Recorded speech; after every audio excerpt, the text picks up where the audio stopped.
Jay Crawford, Adam the Bull, Garrett Bush, Tyvis Powell, Jason Lloyd. Plus, ba-da-da-da-da, you're loving him, Mikey McNuggets. And so many big names, it would take me hours to say all of their names. The ultimate Cleveland sports show starts now. Booyah! And welcome into a Thursday edition of the Ultimate Cleveland Sports Show. Tyvis Powell, the speedster Jason Lloyd. We got Anthony, Earl, and Steve behind the glass. A big show ahead for you guys. And before we get into the topics, and a nice little TikTok video of a Browns player that came across our feed moments before we came on air. Tyvis, how you doing this morning, man? Oh, I'm good, man. I got some legal advice from Jason, and I don't know if I'm going to use it or not. Well, let's put up a poll. Yeah, and actually, you know what? This is I've already changed the super. Go ahead, Jason. Put up a poll.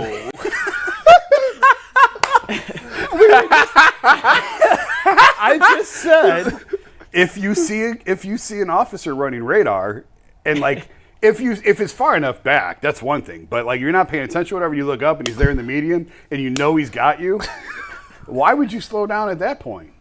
Like you got to make him earn it at that point. Like speed up. I miss having tag board because I had the old graphic of make them earn it. Make them earn it. Yeah. So like, what do you do when you see a cop? Do you slow down or do you speed up? And put it in a poll. Let's see what the chat says. I am fascinated. What kind of question is that? For the record, the super does say the story. We do not condone this level of criminal activity on UCSS. Jason is a private contractor. He's not technically a technical employee. What he does on his own free time, he does at his own will. He is not being held hostage by any means, and we are not forcing him to run past speed stops and check lights and speedometers. But I am fascinated to see what the chat says on whether or not. When you see a cop. Is that the question? When you see a cop. I specifically said, do you speed up or slow down? I'm seeing an officer of the law. It should be 100%. There's better be slow down. There's context involved. You got to say once he's got you. The context is: are you driving a 1988 Chevy Corolla, or are you driving Jason Lloyd's 2023 new Mercedes-Benz? Like one goes a lot faster than the other. So that's funny too. So my son, I told you guys, my son is driving my German luxury automobile vehicle this week. And I am in a rental car because I had to drive to West Virginia today anyhow. I'm going to Greenbrier after the show, and his car was in the shop and needed some work done to it. So I gave him my Mercedes for the week. So he's carting around in a Mercedes, and he calls me last night from the gas station. He's like, "Hey, I filled up your car. You're welcome." I was like, "I'm welcome. You the one driving. I'm driving a rental, and you're in a Mercedes, and I'm welcome. Like I took care of your car all week this weekend. I'm welcome." Oh, my head blew off. My head left my shoulders. Did he put the premium in? That was my dad's. I'm sure he put 87 in. Yeah, he definitely put the regular. He would have put 86 in if he could have. Dang. So it's, you know what? I actually had somebody at Mercedes tell me, like, there ain't no difference. You can put the 87 in. Like, they tell you put the 93, but they're like, he's like, you lose a little bit of performance, but. See, when I had my Challenger, I only used 93. I've never put 87 in my Challenger. I've actually gone to putting 87 in it the last few times. Why? It's getting expensive. It is very expensive. Guesses.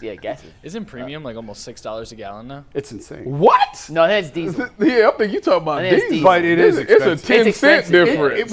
No, not anymore. It used to be. It was like 87 is $3.19, 88 or 89 is $3.29, and 93 is $3. Yeah, that was in like 2006. It ain't like that no more. There's like an 80-cent dollar difference. When did you own your Challenger? 1994? No, I had my Challenger in, what's that? I sold my Challenger in 2020. That's why. Yeah, pre-COVID. Yeah, pre-COVID. Yeah, it ain't a dime of difference anymore in the pre. If it was, I would still put. Excuse me, I didn't know that. No, it's expensive. I gotta go pay attention. You know what though? I feel like gas stations don't advertise it like they used to. They only show like 87 price in diesel. Oh yeah, for sure. They don't. It used to be like 4 prices on the little now board. It's just 2. Speaking of the 2, we got some topics coming up. But first, can you show us the TikTok we found on Twitter of DeJuan Jones? And I'm curious to get Jason and Tyvis' reaction. This is DeJuan Jones dancing in the rain from some point. I'm not sure this was still in Cleveland. If he was back in Columbus, I'm not sure where he is. He got some moves. But my man's got some moves. Hey, before you talk about the moves, can you imagine driving in the street and seeing a 6'8", 370-pounder busting out some Michael Jackson moves like that in the middle of the rain? Go Bucks, man. That's all I can say to that. Go Bucks. He definitely ought to be able to pass protect. I'm telling you. And why are you saving on this particular picture? That's a good question. Dude, a social news desk is a. Can you trip and a half. play it one I'm more still time? learning. Will it play again? We're gonna find out. It's Good. still playing on my screen. There he is. That's some legit moves. Like, to his credit, yeah, see, social news desk is. The whole dance like nobody's watching. Okay, you cannot living that. leave social news desk if something's playing. You can't click off of it. Interesting. All right, Now, we're so- learning something new every day. Jason, can you imagine being TJ Watt right now and getting completely shut down by this man as a rookie last year and having to get this video sent to you 100 times and be like, that's the dude that shut you out? Yeah. I mean, hey, kudos where kudos. That takes some impressive, A, confidence to get out there and do it. B, he got some moves like that. That's some legit dance moves right there for a big man. Should have a dance off between DeJuan and Kyrie Irving. Did you ever see the Kyrie video when he was here? No, but I Dance bet you video? Kyrie had terrific rhythm. When he did the Running Man challenge. Yes. Yeah, You remember that? Yeah, he was. See if you can find that, Ant. The Kyrie, this is going back quite a few years, but I know Kyrie dancing. Do you know where he was dancing by any chance? it was the Cavs It was the practice facility. Just Yep. do Kyrie Irving Running Man challenge. Yep. It'll come up. All right, See well, which one you like better. Well, Ant, while you're doing that, give us the poll results. We'll do a read. We'll top into a topic, and then we'll get to the Kyrie Irving video after. All But right, yeah, what are these poll our results? Poll results. 72% of people slow down, Jason. 28% live fast and speed up. I'm in the 28%. Young, wild, and free, boy. I'm actually surprised it's that high, that there's 28% of people that are crazy like me.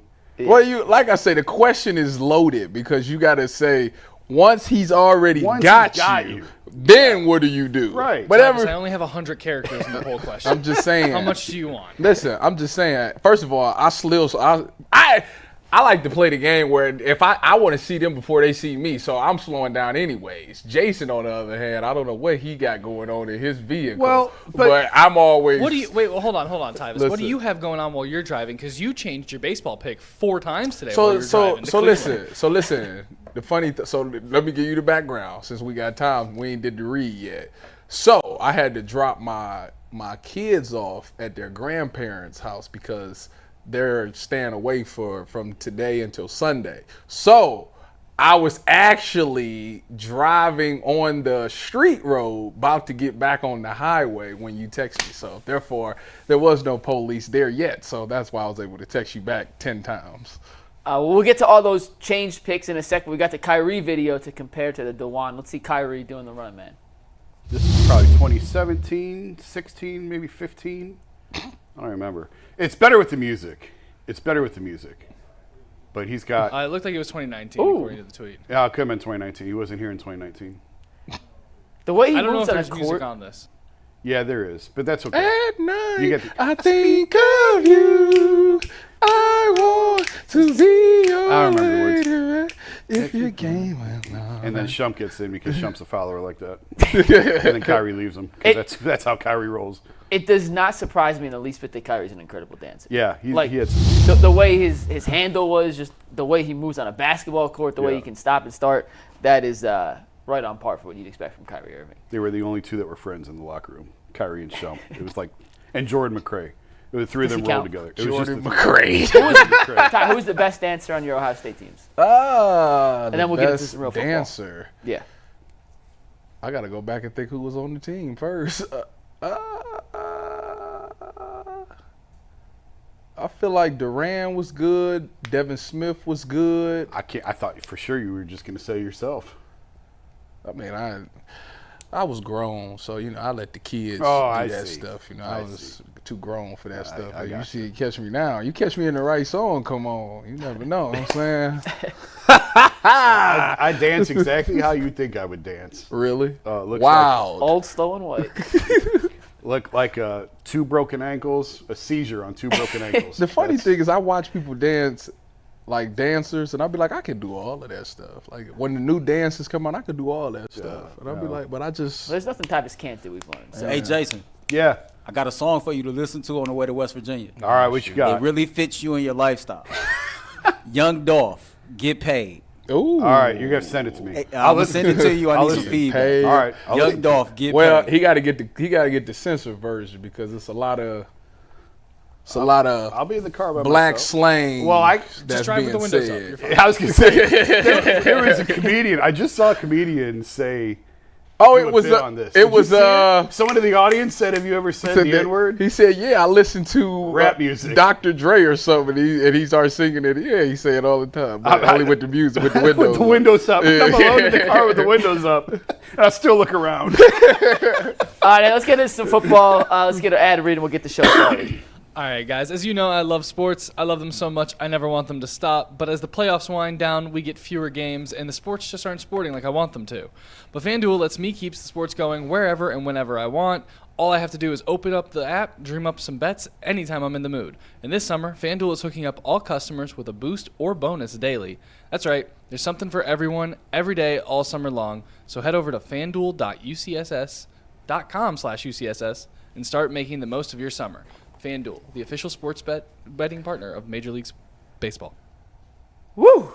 Let's hope this next segment goes better than the end of that ad read there. I gotta take my headphones off when I read those. I was hearing the delay, and I'm like, words. People don't realize, like, there's a delay when you speak into the headphones back there, and it does throw you off if not prepared. But let's hop into our first topic of the day, guys. The Browns are heading to Greenbrier. They will hold their first official practice of the 2024 season. This afternoon, Kevin Stefanski and select players will speak to the media. We'll have a full recap and breakdown of what the coaches and players say tomorrow, what happened at practice tomorrow. We can't do it today because, well, they don't practice till after we're done. So we're going to save that for tomorrow and focus on a big picture topic here with the Cleveland Browns. USA Today posted their 2024 season predictions, records, playoff teams, Super Bowl matchup, and winner. We're going to run down the gauntlet and see what USA Today got reasonably right, what they were way off on, and how the AFC North and particularly the Cleveland Browns stack up. According to this USA Today projection, and they said it was all their writers together, they put everything together, USA predicts the Browns to go 10-7 in 2024, finish second in the AFC North behind the Cincinnati Bengals, and secure the number 7 seed in the AFC playoffs. Let's start with the Browns at 10-7, then we'll go to the AFC North, then we'll go to the overall playoff picture. But Tyvus, 10-7 for the Browns, according to USA Today. Is that fair, unfair, right around the right spot, or way off? I think that's fair, and that's right around the spot that I would probably have them at. I probably had them myself at like 11-6. I mean, listen, when you look at their schedule, it's not an easy schedule, you know. And the thing about this is so hard is that it's probably going to be an injury at some point of the season that might derail things, or you never know what's going to happen. Or other teams might be facing injuries, you know. Like last year, I forget who we played, but it was like at the perfect time where people were hurt, and the next week guys started coming back. And it was the Cardinals. Yeah, it was the Cardinals. Absolutely Yeah. nobody. So it was like you get them at the right time. So it's hard to really predict exactly what it's going to be. But if you take everything fair and everybody's healthy, which it's impossible after today, everybody's not going to be healthy for the rest of the season. But if everything is healthy and everybody's fair, I think the Browns will go about 11-6. Yeah, I'm actually right there with you. 10-7, 11-6. They're going to win one or two that they shouldn't, that they'll probably steal, and they're going to give one or two away every year. Every year, it always happens. We're going to sit here on a Monday and go, "How did they lose that game?" And then you're going to come in on a Monday and go, "I can't believe they won that game." It's how it goes. I am concerned about just the quality of the opponent, the quarterbacks that they face. It's going to be, of course, we're assuming health on this. The quarterback play that they're going to play this season compared to what they saw last season is night and day.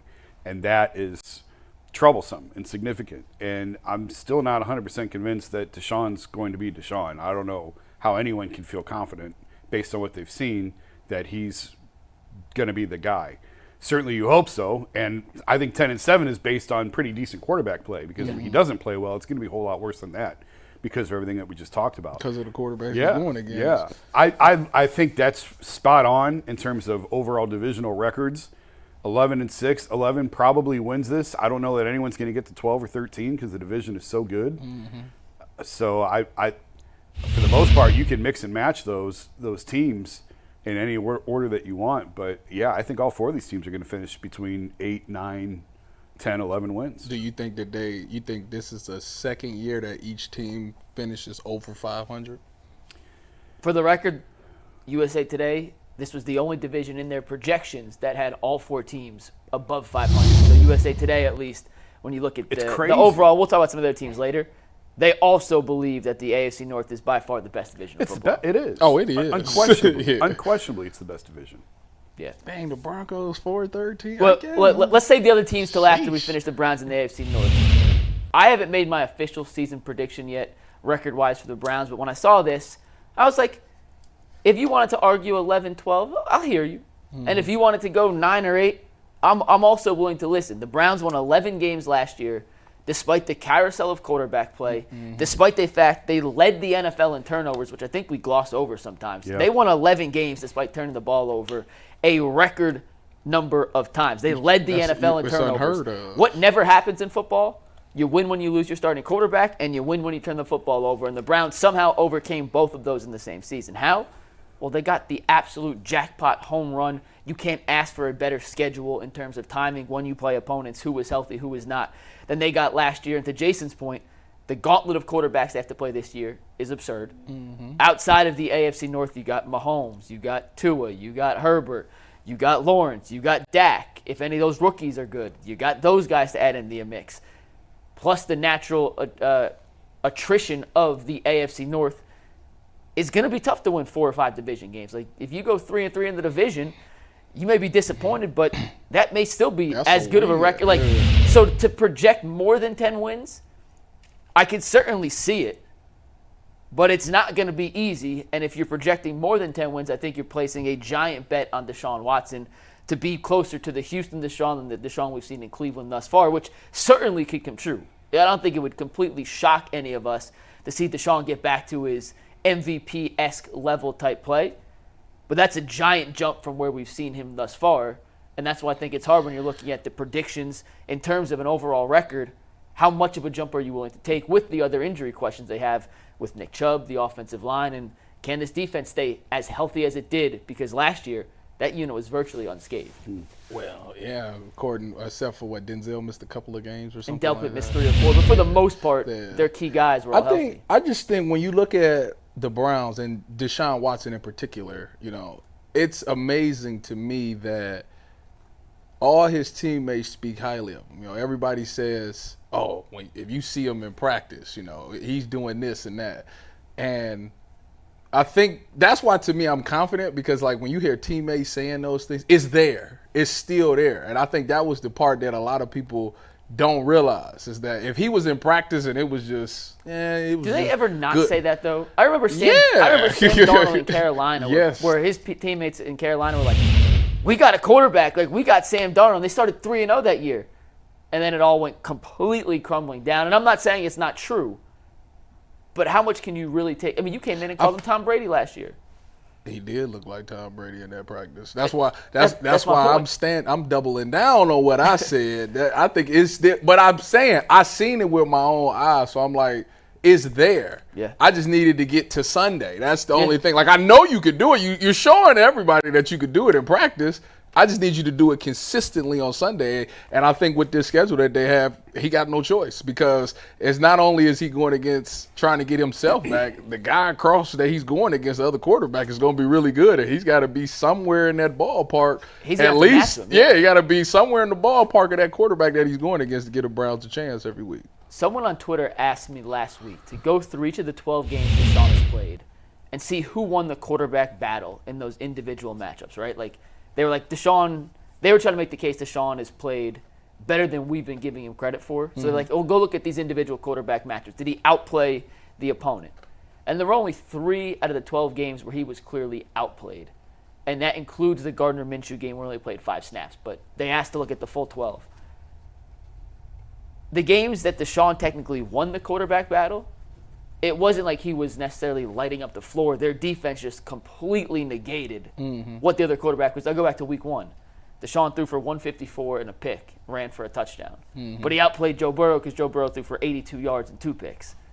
You know what I mean? Like, winning the battle matters, but was he really winning? So we need to see just better Deshaun play. It comes back down to that every conversation. But it also goes to the fact of what they've built. You know, they've built this thing it's been so much that this NFL has been, you got to be offensive. You got to be able to put points up on the board. We got to be able to outscore people.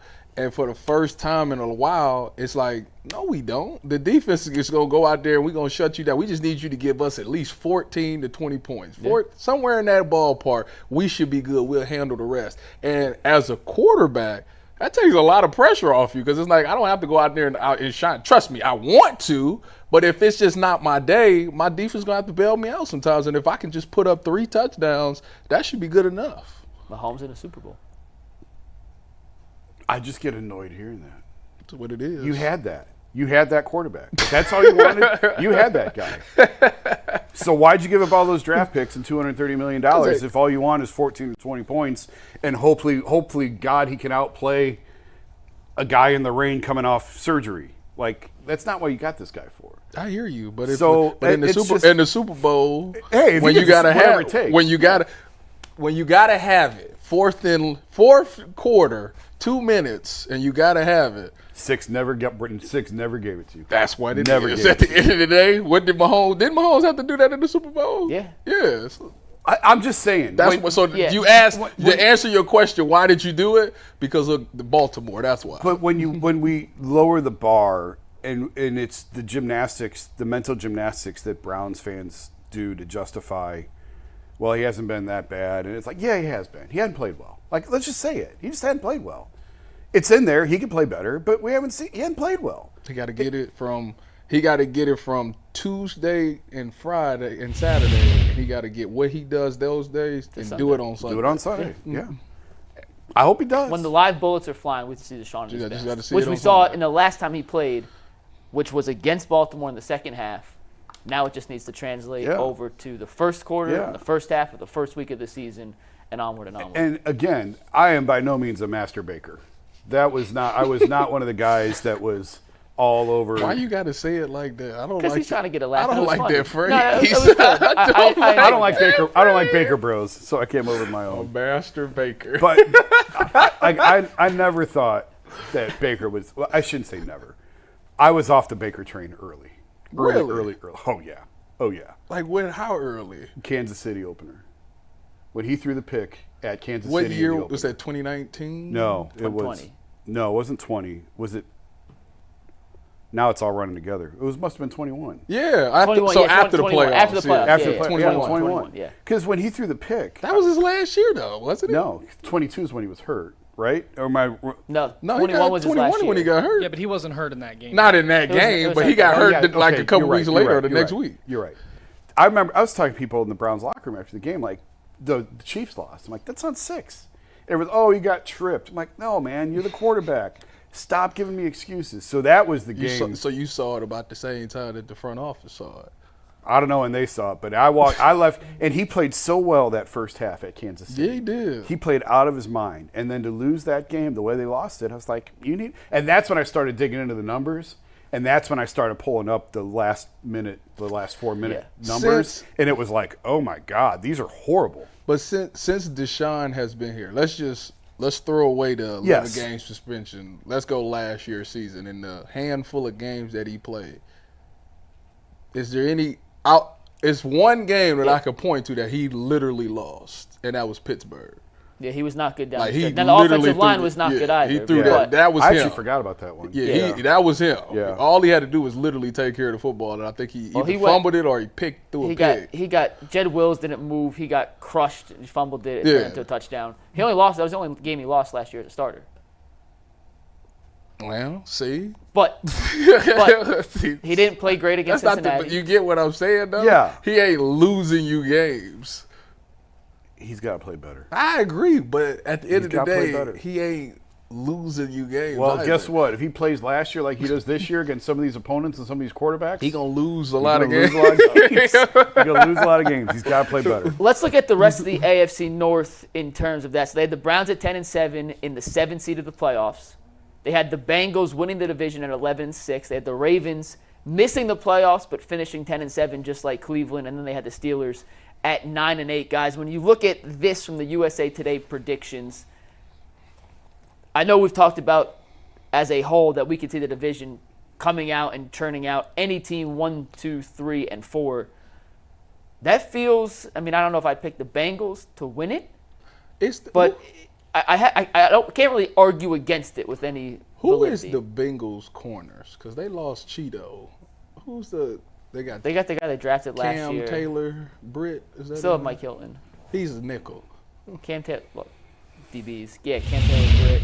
And who's the other guy? I don't know. Where's our Bengals expert bull? Is he? He's in Seattle. Is it the Wolverine kid? Dax? Yeah, is it him? I think he's a safety. Is he? I thought he was a corner. Somebody call Bolden. According to ESPN's depth chart, their 2 cornerbacks are DJ Turner, Okay, that's the dude from the Wolverine. in camp. Cam Taylor, Britt, and then Mike Hilton in the Hilton's nickel. the nickel. Okay. I mean, With that's- Geno Stone and Jordan Battle as your safeties, and Dax Hill as your floater. I don't love it. I think it's doable. I think they can win some. Obviously they're gonna have to win some games with it. I got a lot of respect for the DC Lou. He does a really good job of putting them in position. I guess it's just gonna come to the production of their corners for me. Obviously in a passing league, you want them to be very good at making plays and getting their hands on the ball. I know Turner got speed. That was like a big thing for him. And Cam Taylor Britt was supposed to be moving up the ladder. He's supposed to be like the next big thing. So with this happening this year, he got no choice. He's got to step up, and I think their season kind of rides on their 2 corners, in my personal opinion. And I don't know if they're gonna go 11-6 because I got to see the production of their corners. The Ravens at 10-7, Jason. That's a regression from 13-4 That's a big last year. regression. They Yeah. got Derrick Henry. They lost a couple guys on defense. It does feel like they're not as good as they were last year. The Ravens. Yeah. I mean, they lost Patrick Queen. They lost Geno Stone, which was They lost their defensive coordinator. who- Jadavion Clowney. The DC McDonald, is he's in gone. Seattle, who I think's really good, by the way. I think that when you look at them, they're banking on younger guys because they had David Ojabo, who they drafted. They got the kid that they drafted from Penn State that ran the 4.3. I can't think of his name. That D. And so it's time for the guys that they drafted for like 2 or 3 years ago. They got to step up and they got to emerge defensively. Offensively, Rashad Bateman is the key to me. Like you don't have an X anymore. You got Zay Flowers, you got Mark Andrews, but you don't have that outside threat. And they just paid Bateman. If he comes out and has a season, then they can be as good as anybody because talent-wise, defensive talent-wise, I think that when you got Roquan Smith, you got Kyle Hamilton, you got all these guys on defense, Marlowe. Like you got people that's gonna make plays defensively, and the Ravens defense is always gonna be good. I think they got a solid foundation. They're always gonna be good. But if they can't pass the ball in the fashion that they was passing it last year, will they still be successful? Because do you just load the box? Like that's the question. Like, do I just load the box and stop Derrick Henry and Lamar? Okay, Mark Andrews. Okay, every now and again, like Grant Delpit, I feel like is good enough to check Mark Andrews. I feel like G. New is good enough to stick with Zay Flowers.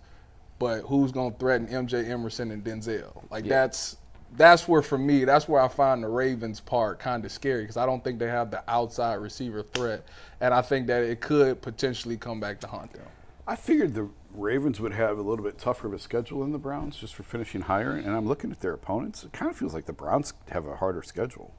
Who do they? They're at Kansas City to open. They should play most of the same team. Yeah. But a couple of them you get the higher, like in the Yeah. cross division, you get the higher.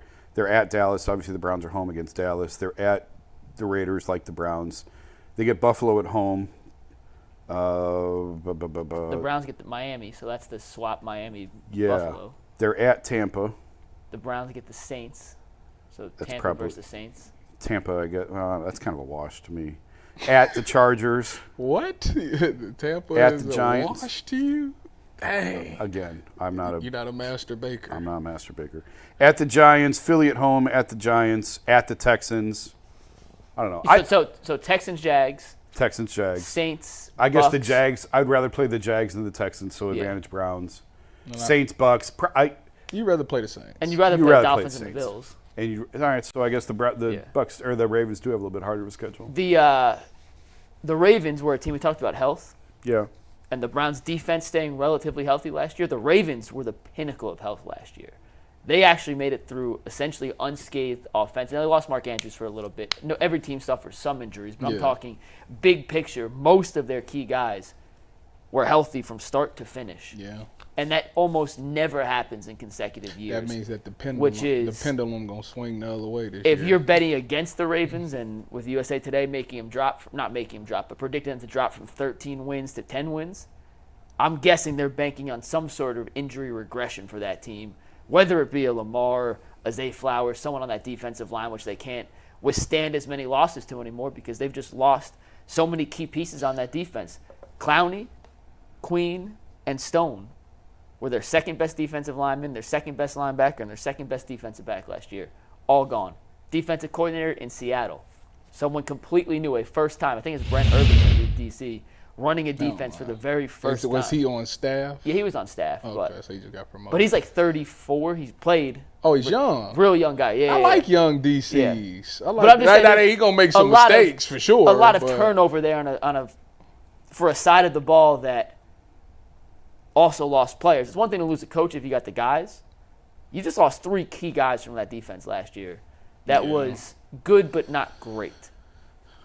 Like I say, if they hit on their draft picks and those young guys step in, it'll be fine. Like, I think they'll be fine. Like, Baltimore is a team, like how Bull talks about, it changes year to year. Some teams do well on defense, and the next year they're not. Like Baltimore is a team that I just feel like is always going to be top 10 because I think they just got a good foundation, a good scheme of what they run, and they get the right players that can plug in and play and do the same, and get the same results. Let's look at the AFC playoff picture according to this USA Today prediction. They had the Chiefs as the 1 seed. They had the Jets as the 2 seed, guys, at 12-5. The Colts as the 3 seed at 11-6.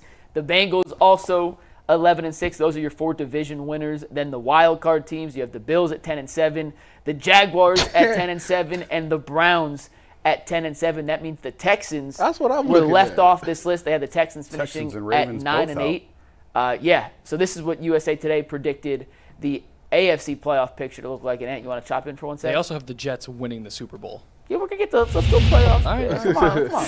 We got to give the two Super Bowl teams before we pick the winner. So that was the AFC USA Today predictions. Jason, is the Texans and Ravens not being part of that 17th Let me see that one more time. What stands out the most to you? I think the Texans not being part of it is nuttier than the Ravens not being part of it. The Jags and the Colts, baby. So the Colts were 11-6. Don't get me wrong. Like, the Colts thing, it's picking up a lot of steam. Like, I can see the Colts being really good this year, but the Texans are coming fast. That would mean that Anthony Richardson is the MVP of the year. Like, that's what that tells me. Or Aaron Rodgers. Aaron Rodgers, yeah.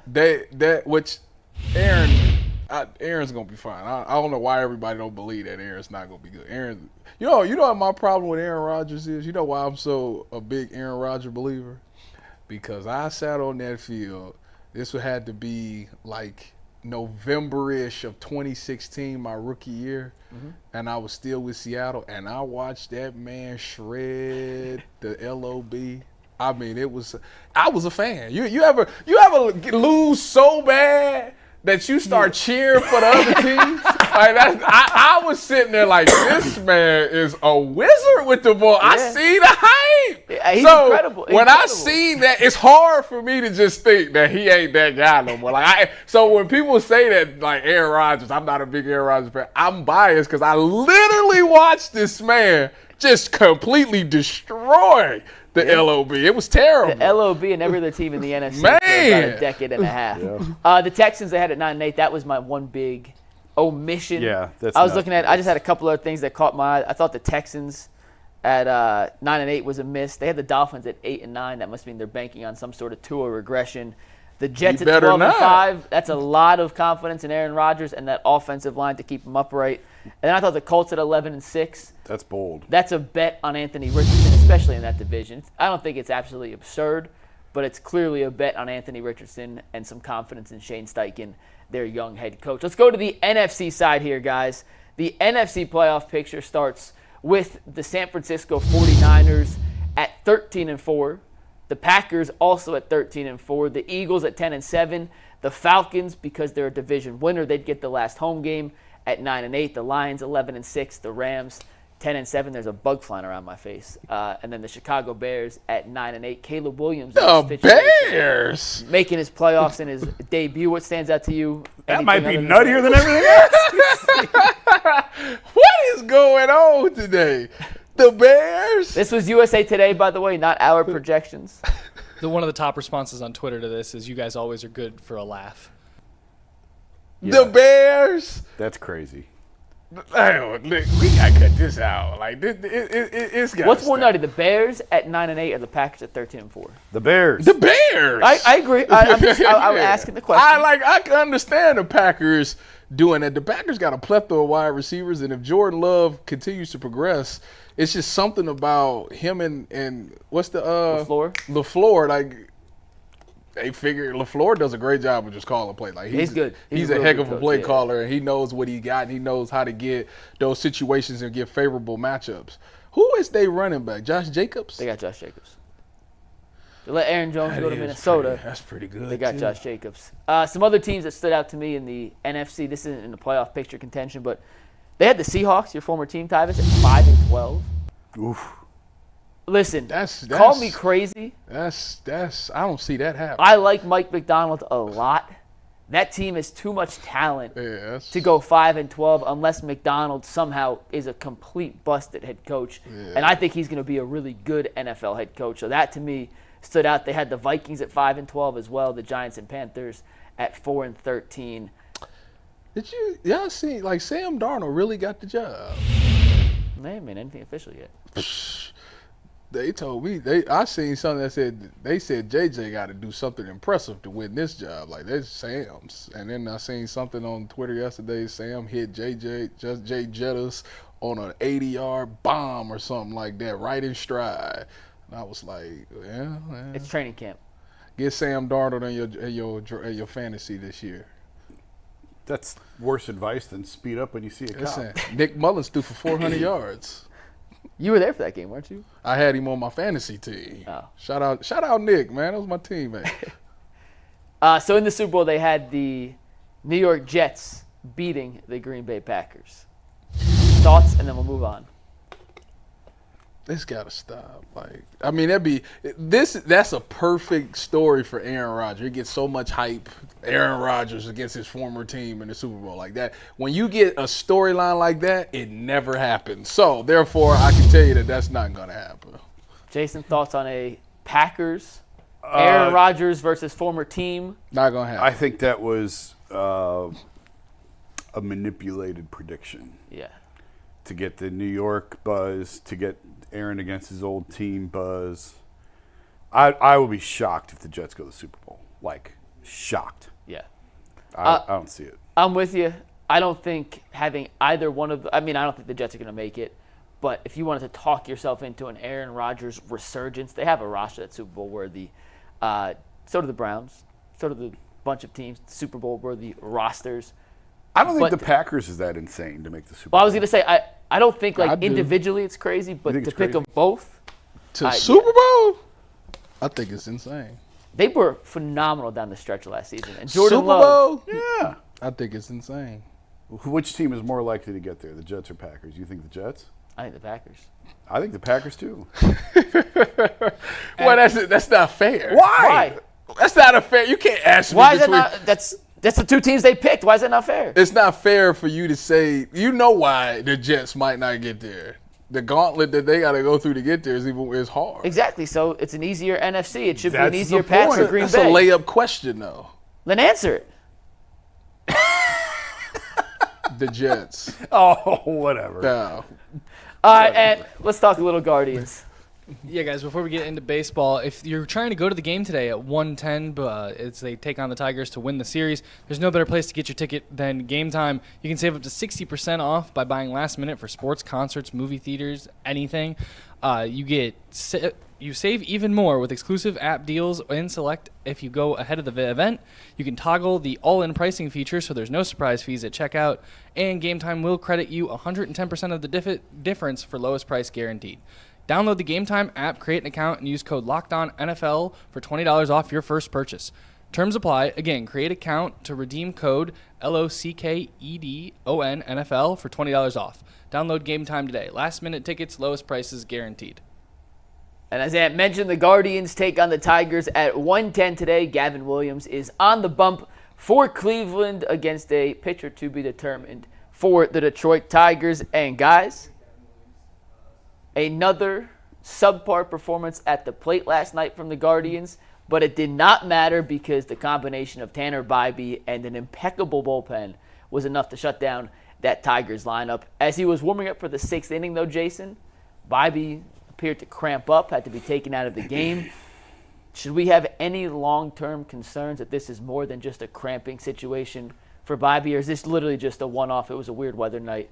How you looking at it? I would imagine it's just a one-off. Actually, so we took the kids to the movies last night, and What'd you go see?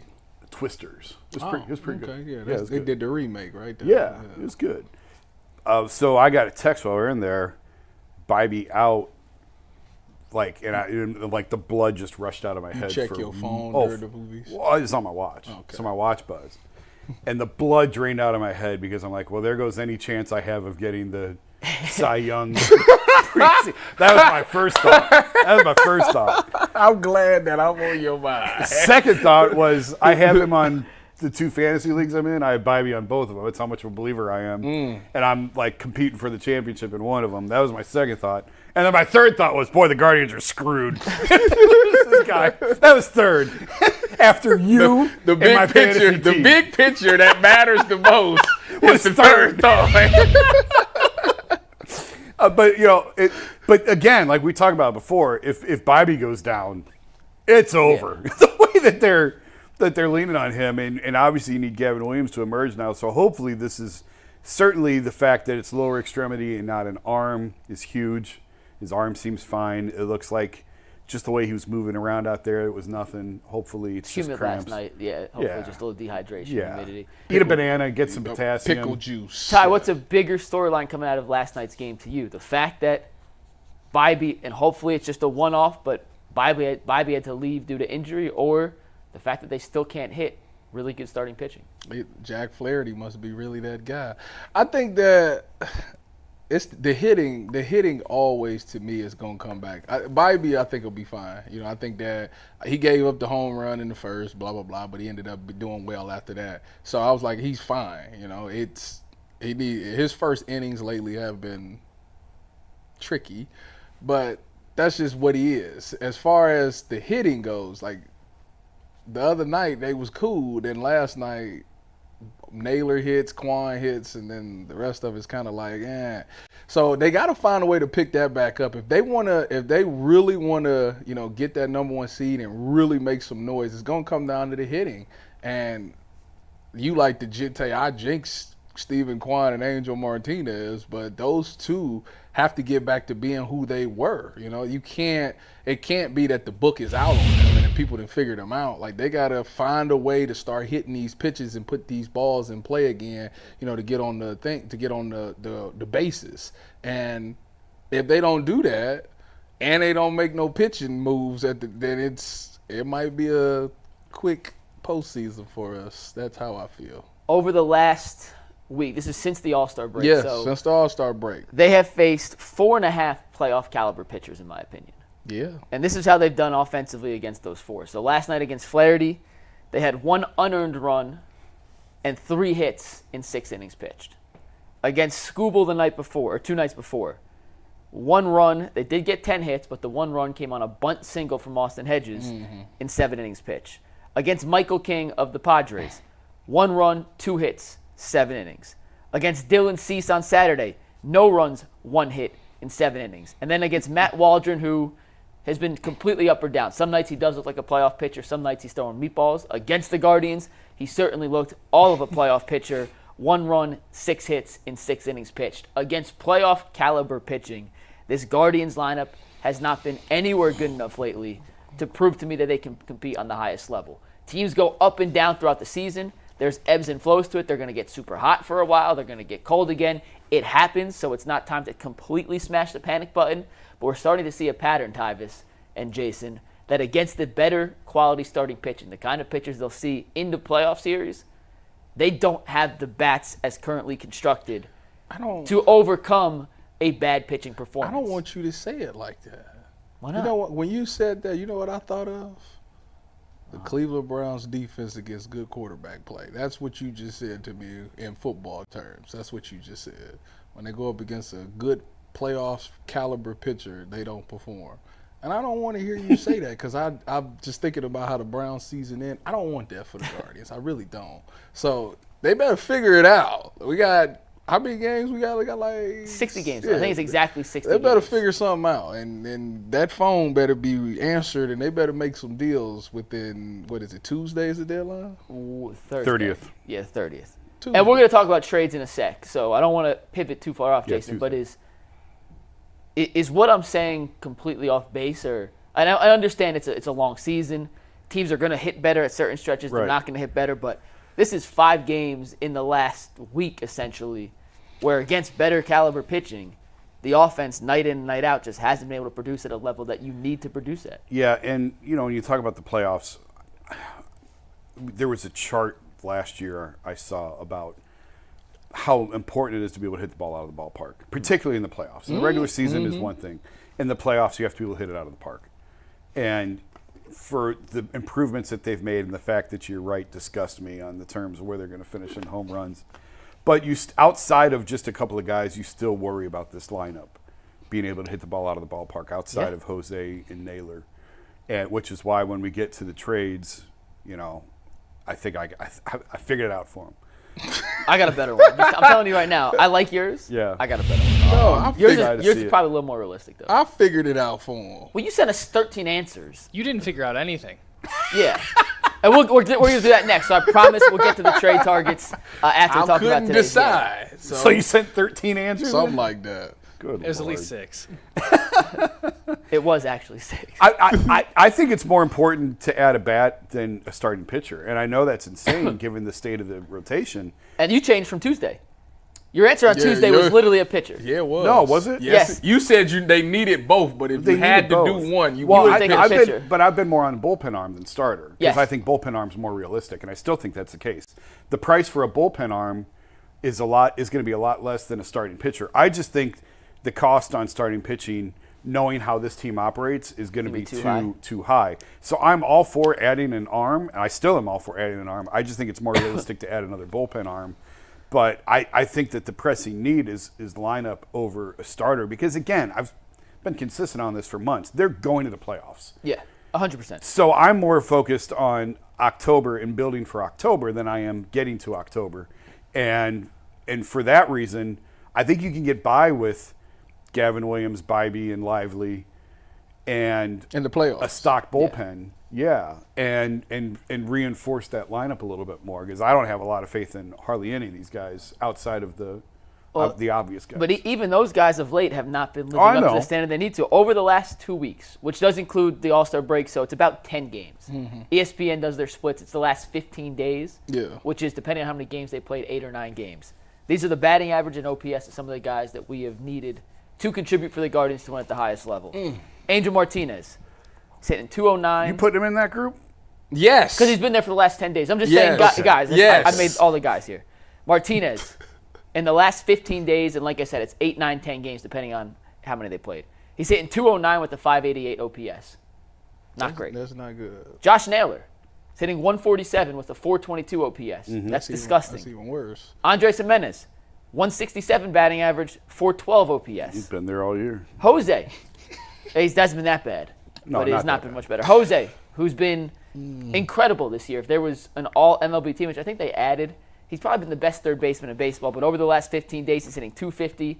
His OPS is just 630. That's 200 points lower than his season OPS. Stephen Kwan, who's hitting 350 on the season, over the last 15 days has a 238 batting average and a 606 OPS. David Fry, 214 batting average, 527 OPS.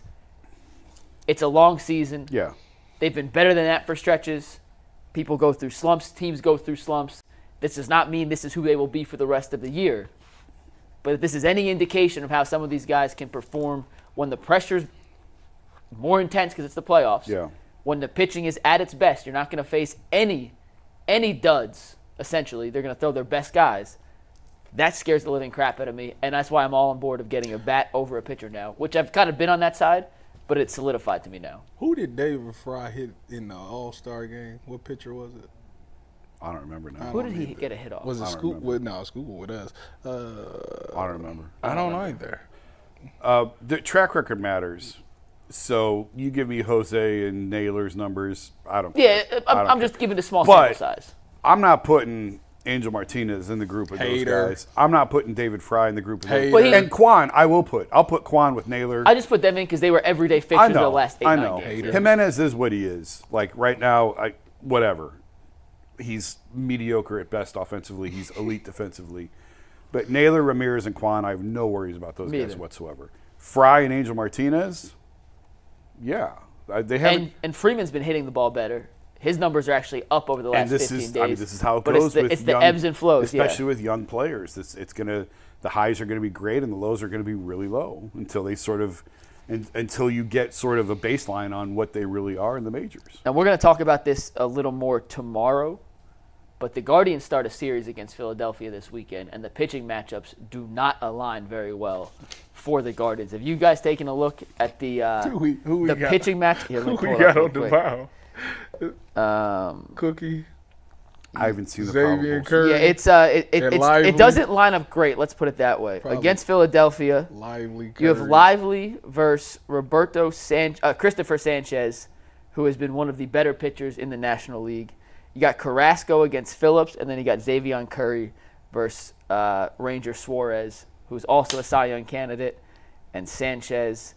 Christopher Sanchez has a sub-3 ERA and a 1.24 WHIP. It's not a great matchup. Then you got Tyler Phillips, who's a younger guy. Well, they better be coming out there to hit that game. Better be ready. That's a big series coming up. You got Gavin Williams on the mound tonight, though, Jason. The last time he pitched against Detroit, he did pitch very well. Went 5 1/3, no runs against San Diego over the weekend. He was not nearly as sharp. Second time he's facing this Tigers lineup in about a 2-week span. What are you hoping to see from Gavin Williams tonight, or I guess really this afternoon? Dominance, he better. Tigers have been playing better, but you cut Gavin Williams some slack as he builds up, gets back on the mound. Garrett Cole, I know, has struggled after missing. When you miss that much time, it's hard. It's hard to just jump back in the race when these guys are in midseason form, and it's basically April for you. So it takes a while to catch up. And we still got a little time. It's end of July. You want him pitching his best. The good thing is when October comes, it's really July for him. His arm should be fresh. He should be midseason form. As everyone else is into October. So you want to see steady progression out of him. That doesn't mean every single start's going to be better than the last, but it's like the stock market. You want to be able to look, and a month from now, you want him to be higher than what he was. And if there's a couple dips in there, so be it. But just steadily consistent and building up pitch count, command, hitting your spots, strikeouts, that sort of thing. That'll tell you if he's ready or not. Second time facing the Tigers in about 2 weeks, Tyvis. How do you think it goes when this Tigers lineup has seen his stuff and has seen him, or because he's so fresh off the injured list that his stuff will change in the 2 weeks between the two games? Not change, but you know what I'm saying. I think it's definitely better. I think he will have a much better performance. You know what? When he, even in the little short span, he's had moments where I was like, man, this dude, I see why Jason be gassing him like he do. Like this. So it's there. It just needs to be more on a consistent basis. And I think going up against a hitter and knowing what you threw and what you can't throw and what they can get to, I think that helps him in this situation. And I think that because I feel like the Tigers ain't really hitting that well either. So I think this is a perfect time for him to really get a confidence booster, and I think he's going to have a really good performance tonight. He's got to find his control. I was at the game on Saturday when he pitched, and he hit a batter to score a run. He did. His control wasn't there, walked too many guys, so hopefully he gets the command back under control as he makes another start. in his short 2024 season. And we're going to talk trades, Ant. So if you want to do a read, then I'll explain how we're going to do this because Tyvis sent us way too many answers. Yeah, guys, as the trade deadline approaches, you're going to want to make sure you keep a pulse on everything the Guardians are deciding to do or don't do. And no better way to do that than watching the Ultimate Guardian show. Even with Bull on vacation in Seattle, they are going to be doing a show tomorrow morning, I believe at 9 a.m. But you can subscribe to the YouTube channel and get notifications whenever him and Zach go live. There's no better way to get all of your Ultimate Show notifications by subscribing and all of your team-specific information than watching the Ultimate shows if we don't get to it here on the main show.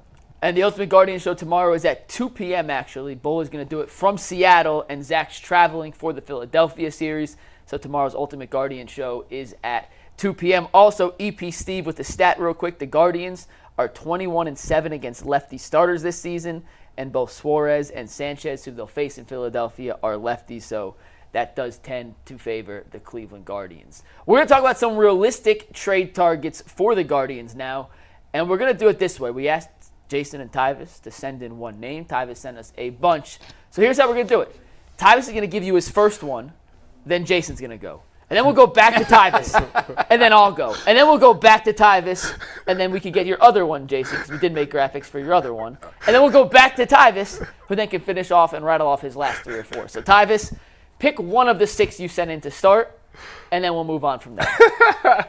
Do you want me to start wherever you sent a 6? I don't know if your number 1 guy was the first guy you sent or the 5th guy you sent. So take your choice. They need to cut this out. All right. Well, since the topic has been about hitters, we'll start with a hitter. My hitter that I decided to go with was Cody Bellinger. Now, I don't know how realistic it is, but I think that Cody Bellinger is an outfielder that can go out there and hit a ton of home runs, that can be in, if you insert him in this lineup, he can give you that confidence booster that you need. You know, when guys aren't hitting well, maybe Josh Naylor or maybe Jose ain't hitting well, you still got another guy that can change the outcome of a game.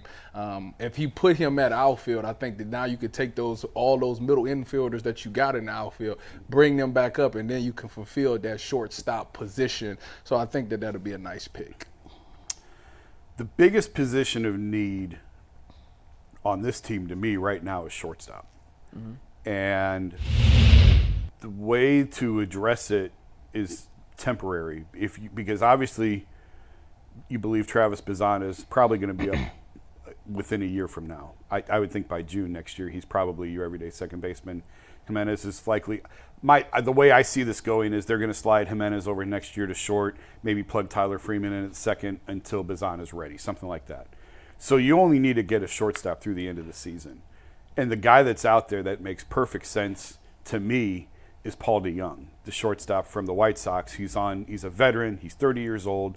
He's solid defensively. He's not elite. He's not a butcher. He's fairly capable defensively. 17 homers to be 3rd on the team. He can hit the ball out of the park. That's the biggest thing with him is he can hit the ball. He's having a pretty good year for the White Sox, sort of a bounce-back year. He was really good in the National League with the Cardinals a few years ago. He was a former All-Star. He's not going to cost you anything in salary or prospects. That's why I think the trade that actually I think makes the most sense for the Guardians is Paul DeJong and Eric Fetty from the White Sox. It's a package deal. 2 for 1. It addresses the starting rotation needs. It addresses the short-term shortstop need. The problem with it is it's a division rival. And I don't know that the Guardians – I don't know from the White Sox – we've talked about this from the White Sox perspective. Fetty has this year and next. They're not going to be any good next year. So it shouldn't impact the White Sox trading within the division. I don't know if the Guardians want to look at whoever it is they're sending out. If they send out a Brian Rocchio and he turns into something and now you got to look at this guy for the next 6 years – you know, there may be some pause from Cleveland's side of it, actually, on who you're sending out. But it fills their 2 biggest needs in shortstop and starting pitcher. It makes a ton of sense. It makes so much sense. It's one of those deals that really should get done. I just don't know that the Cleveland has the appetite to send prospects that they obviously like to a division rival. I actually covered DeJong when he was in rookie highball with the Johnson City Cardinals way back in the day. Wow. And I forgot he existed till you sent that in this morning. I was like, oh, how's he doing? I saw 17 home runs. Yeah, that's lovely. The average, whatever, who cares? If he's going to hit 17 home runs and play adequate defense on essentially a rental deal for a guy who he'll cost you nothing. Costs nothing. He'll cost you nothing. I hadn't even pondered or considered him. That is a great option. That is a and great option. I think that in terms of like who is truly, truly realistic in terms of what the Guardians have shown the propensity to be willing to part ways with in terms of prospects, I think that fits the mold even better than my guy, who we'll get to after we go back to Tyler's, because he sent us 6. Number 2. Well, he just did a good job of covering one of them. I had Eric Fetty, so for all the reasons that Jason already just said, I had Eric Fetty, so I can skip that one and don't have to go through that one. But I'm going to stay with the White Sox because there's still one more person that's an outfielder, Luis Robert Jr., who will fit this lineup as well as another outfielder. Similarly, for the same reasons that I said for Cody Bellinger, a guy that, when healthy, he can still change a game by hitting home runs. Look at that, 12 on the season. That'd be really nice. Again, you got a plethora of middle infielders that you could put in at their natural spot, maybe go to shortstop, maybe they can make some plays, and I think you could still get by through this season with Luis Robert Jr. The only I love Robert's phenomenal. The only problem is he's hurt all the time. I know, and that's a concern, obviously.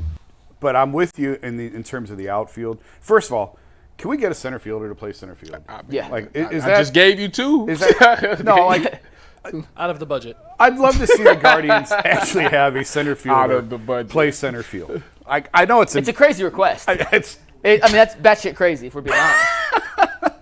But I did have an outfielder, because, again, I try to keep this relatively realistic of what really could get done.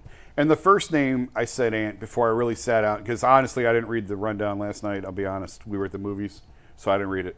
And then he texted me this morning. He's like, need a name. It's like, I guess I need to read the rundown.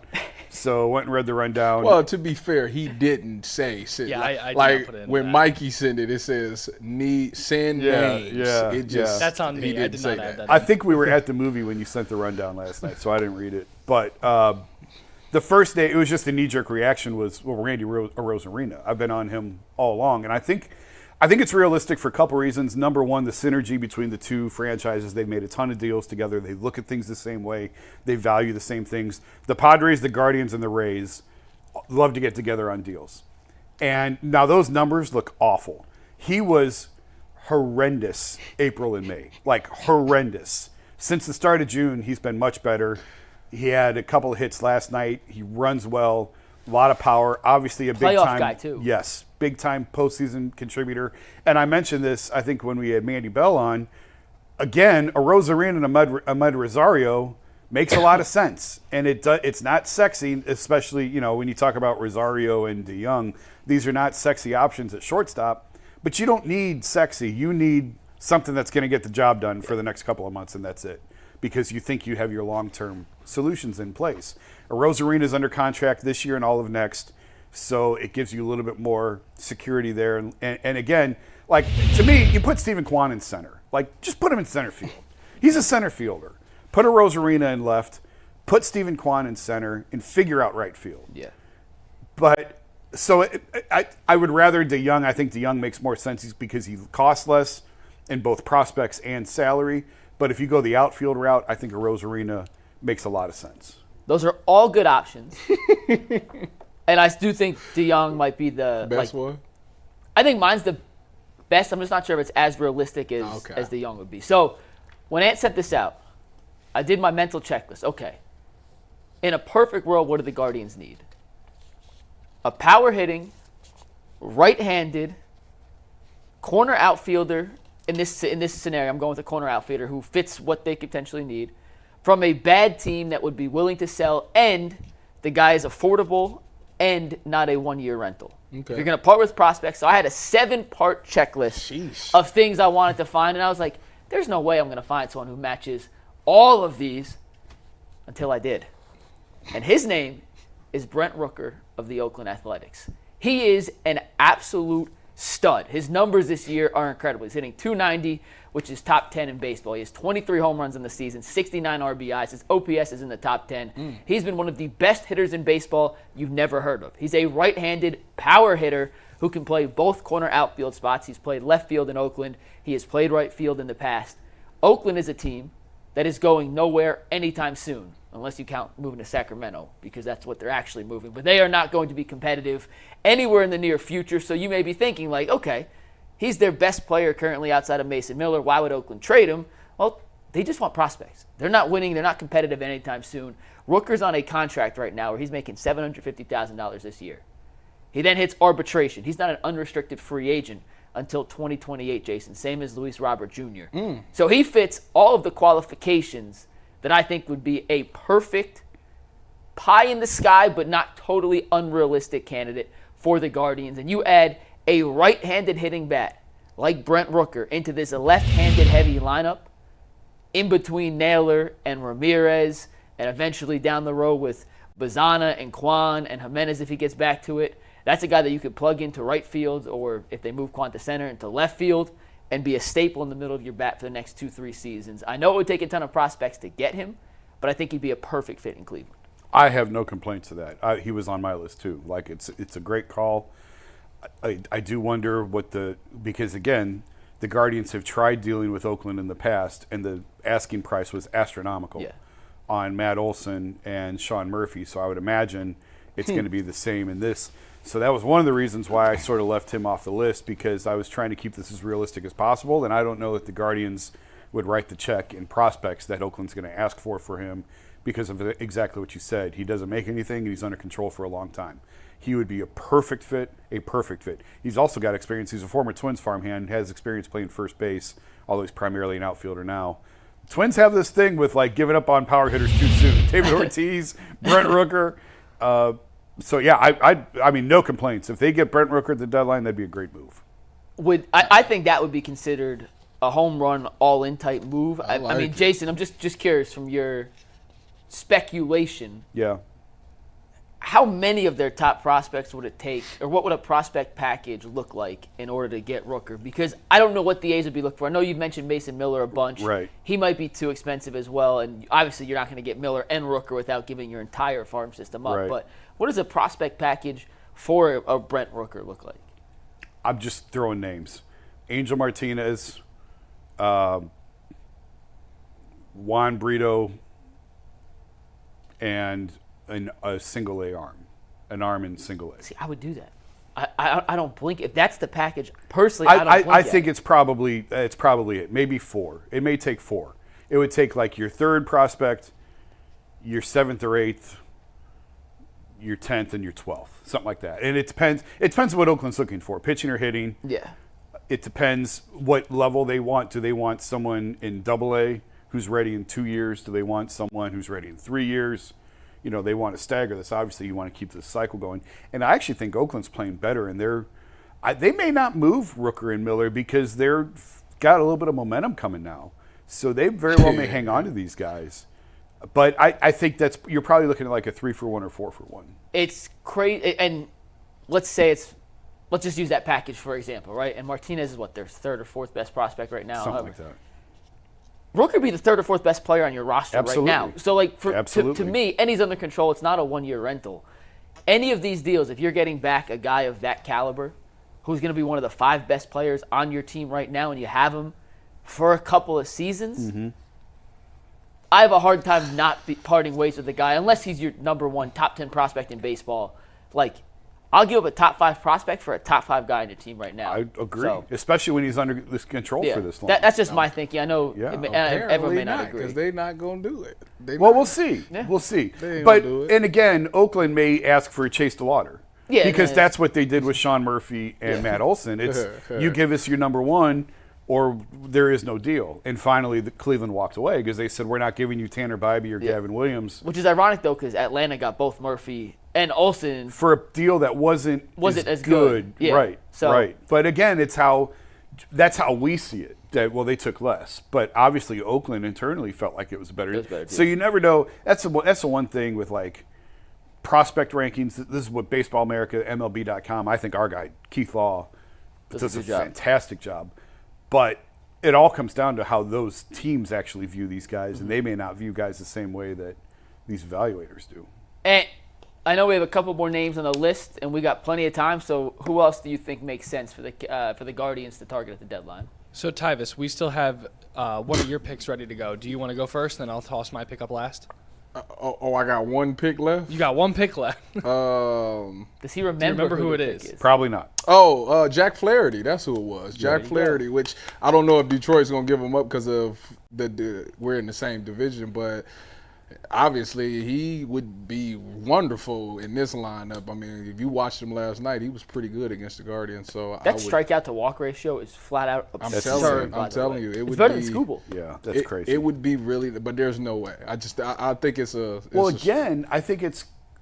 If you're Cleveland, do you want to give up these guys that you're going to have to face for the next 6 years, more so than from the Tigers' perspective? If you say Rocchio's name again, yes, they can have him. I am by no means a Rocchio fan. I'm not. I sure would love to go against him. But he was their number one prospect coming into this year. Come get him. Yeah, I'm with you. Come get him. I've always liked Arias more than Rocchio, and this year that's like picking between a gunshot wound and a stab wound. and that's why sometimes I'm not obviously you don't want to trade someone who turns into something, and that's the big fear of all these deals. Yes. If you could get an established guy, and we'll use Flaherty, or I said it with Rooker earlier, it's a lottery ticket versus a known commodity. If the known commodity you're getting is damn good, it's worth go get it. Yeah, it's get him. How many prospects truly hit? Like seriously, how That's many guys a good question. truly hit? But they, as G would say, there's levels to this. Yeah, some that Tarek Skubal's a good example. Skubal is sort of the Bibby of the group in that he was number 3. Like the Tigers were loaded with Casey Mize, Matt Manning, and Tarek Skubal were their top 3 pitching prospects, sort of Daniel Espino, Gavin Williams, and Tanner Bibby. And in both of those instances, to this point, Skubal's 3's been the best. Skubal's the best. Skubal's a Cy Young candidate, and Bibby's been the best for Cleveland. So you just don't know which one it's going to be. But I mean, the hit rate on prospects is low, certainly. But when you catch the right one, it can change your whole franchise. And I totally, once again, I understand that entire premise. And you can trade away Daniel Schneemann, and Schneemann can turn into the MVP. It happens. But at some point, you got to be able to get players who contribute now when you're in the position you're in. And that's why I totally agree. I would be willing to make that sacrifice to the right players in this situation when you're 61 and 41 or 62 and 40, whatever they are. 61 wins. Yeah, you're there. Go get it. And I think they will. That's the conversation we had yesterday about what's all in mean. What's the definition of all in? I think they're going to be aggressive. I think they're going to make moves. I will be shocked if we roll in here next week. Next Wednesday. And they don't do anything at all. I would be shocked. And you have one more name. It's a little blast from the past. We've definitely mentioned him in and out the last couple of weeks, but I'm picking Cal Quantrill. I think I'd be pretty happy to have him back in the starting rotation with how well as he's been pitching out in Colorado. He got into it yesterday. Did you see that? That was awesome. That video was funny. Go find it. We can't talk about it. Not even on YouTube. I don't think we can talk about it. Yeah, I can't repeat that. He has some very, very choice words. John Boy can, I bet, but yeah. John Boy. Yeah, he for sure could. Quantrill, that'd be a great addition. It's kind of funny. Is he the best pitcher that the Rockies got right now? I don't know the rotation. Every time he's on the mound, they seem to win. But again, he did that in Cleveland too. I think the problem with Quantrill is it's hard to bring back a guy that you let go for nothing because it would cost you. It would cost you legit assets. Yeah. Not crazy, but it would cost you something. It would hurt. It would hurt to get him back. And teams can't worry about criticism, but it does open you up to quite a bit of criticism of, well, you just had this guy. Why'd you let him go for nothing? And now, it's a bad look for the organization. So for that reason, I don't think he'll be the answer, but certainly he could help this team with where they're at now for sure. To answer your question, Tyvis, he is leading the Rockies in wins with 7, and he's got a 4.09 ERA, which is leading them as well. Isn't it crazy that a team leader in ERA is 4.09? I know Colorado. He also has the most pitching, most innings pitched. Yeah, he's been their most consistent starter, hands down, bar none. Would you rather have Cal Quantrill or Ben Lively? Lively right now, Bill Lively. Yeah. So it's hard to totally no one thought Ben Lively was going to give him this. But it wouldn't take a lot to get him, right? More than you think. Only because it's the market. It's the market. It's like It's like trying to buy a house Let him stay. during COVID, man. No, it's like trying to buy a beer at a baseball game. Let him stay where he at. Then that's the case. Because I don't know that you are going to trust him in Like- Game 3 of a. We've seen that before. Yeah. No. I mean, he would be great to get you there, but I don't know that you want to trust him once you're there. Why can't he come out of the bullpen? Who? Quantrill? Yeah. His stuff isn't. Yeah, he's. Can we talk about the bullpen real quick? Because last night, bad job out of us, because we just spent 15 minutes earlier talking about the game last night. We didn't mention how good the bullpen was. 4 innings, no hit baseball. They had 6 strikeouts, no walks. They have so many dominant arms out of the bullpen, and I think part of the reason Quantrill can't make that transition, he doesn't have overly dominant, overpowering stuff that for 1 inning, like Hunter Gaddis, you can let him rip and throw as hard as you can, and they're only going to see you once. Quantrill's more of a finesse pitcher, for lack of a better word. I got And then I know we got the tag boards I sent you of Gaddis and Clase pitching last night. Every time these guys are on the mound, they leave hitters looking helpless. Yeah. And when Ant's able to pull up these videos, whether it's the 100-mile-an-hour Throw Cade Smith in Clase that Smitter, conversation, too. But look at these 2 different pitches. That drives down and into the righty, and then down opposite direction run. Yeah. You have no chance against this. I'm not gonna lie. Even the best hit Tyvus. That first one, I ain't touching it. I'm gonna tell you that right now. That first one ain't getting touched. And then Clase, so he's in throwing 97, 98, and then dropping. And then Clase comes in with a 100-mile-an-hour cutter. Yeah, good luck. Someone tweeted. That might be out of my Someone reach. tweeted last night That's a on good this pitch. pitch. It looks like this pitch. He was throwing at the heart of a dragon to try and slay a dragon in House of Dragon. Like, that's what this pitch is trying to do. You have no chance, literally no chance in the world at making contact and putting that ball into play without just slowly dribbling it to second base. There's so many different arms in this bullpen.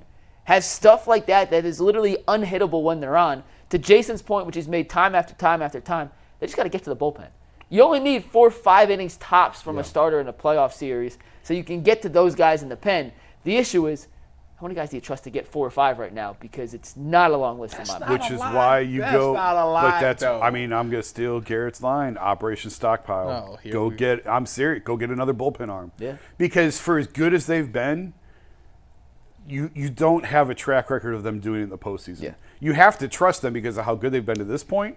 But if you can go get a veteran arm, Kirby Yates from the Rangers, who's had a phenomenal season awesome. as their closer, who's been there. He's a veteran who's been in that position many times.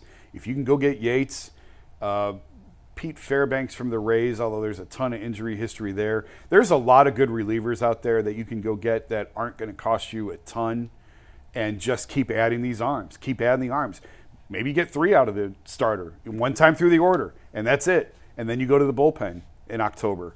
So there are still, for as good as the bullpen has been, there's still room for improvement there. There's still dominant arms that you can go get for October. Because that's all, my whole focus on this is October. It's not August and September, and maybe that is risky and dangerous because any sort of injury at all, and they're really in trouble to Bybee or Williams or anything like that.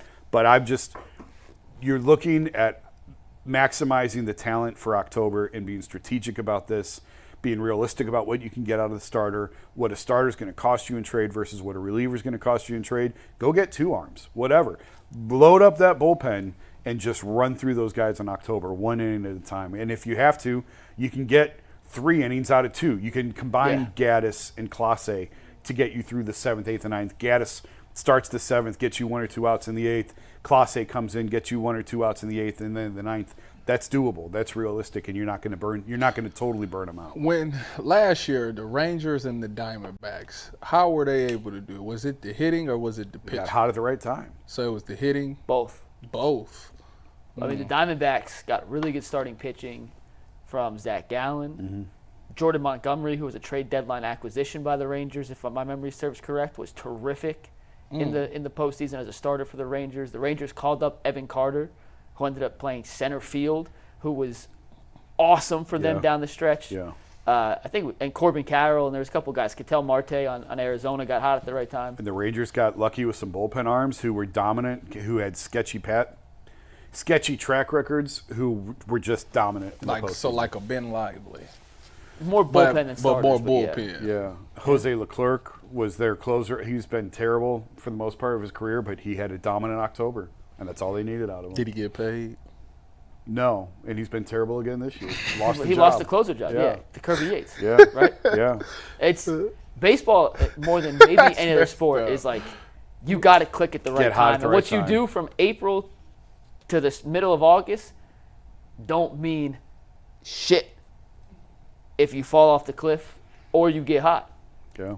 So, like, weren't the Braves when they won the World Series? Weren't they sub 500, like 90 games into the season, something like that? Yeah, or was it the Nats? Or both? I don't remember now. I think it was the know Braves. this is going to be hard for you because I need you to use your memory. Oh, God. When the Guardians or the Indians went to Yeah. the World Series, do you remember what their record was regular season? 97, they won 87 games. But they were in a terrible division. The division was trash. They sort of coasted all year.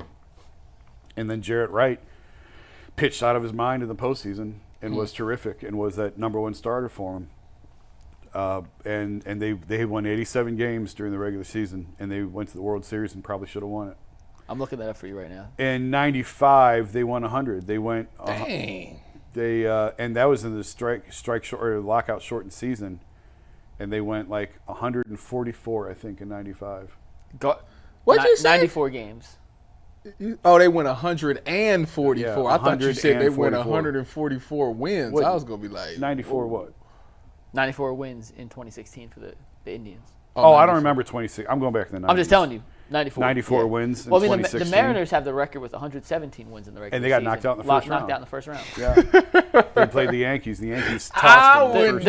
The Dodgers have won. Do you know Like, can you imagine like Steph and the Warriors that year, like losing the first round of the playoffs? so bad. Yeah, it's crazy. it's Wasted the whole season. Yeah. The Dodgers, real quick, Tavis. Last season, the Dodgers won 100 games, didn't win a playoff series.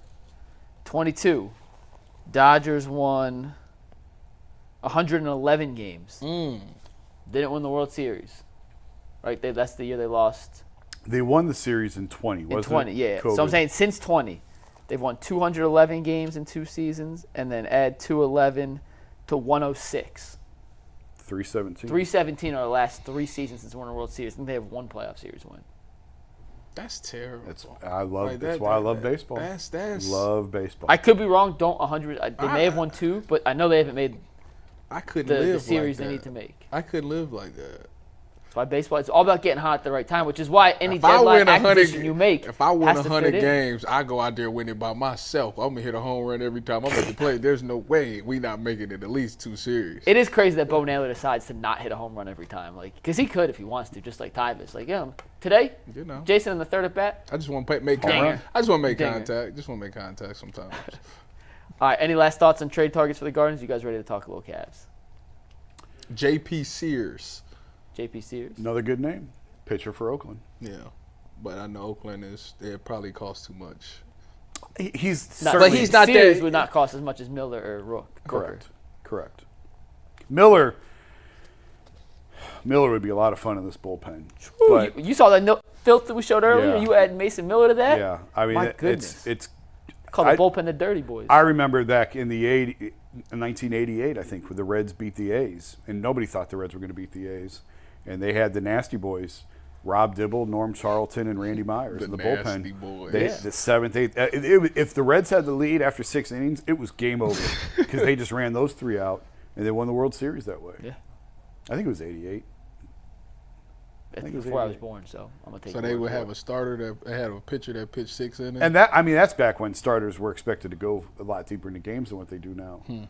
But yeah, I mean, with the Guardians, with the arms that they have, you can make this a 4-inning game. The Pirates, if they makes the playoffs, will Paul Skeens see a lot of innings in the playoffs? Yeah, it'll be their ace. I'm just asking. No, I'm saying like how deep into games would he go?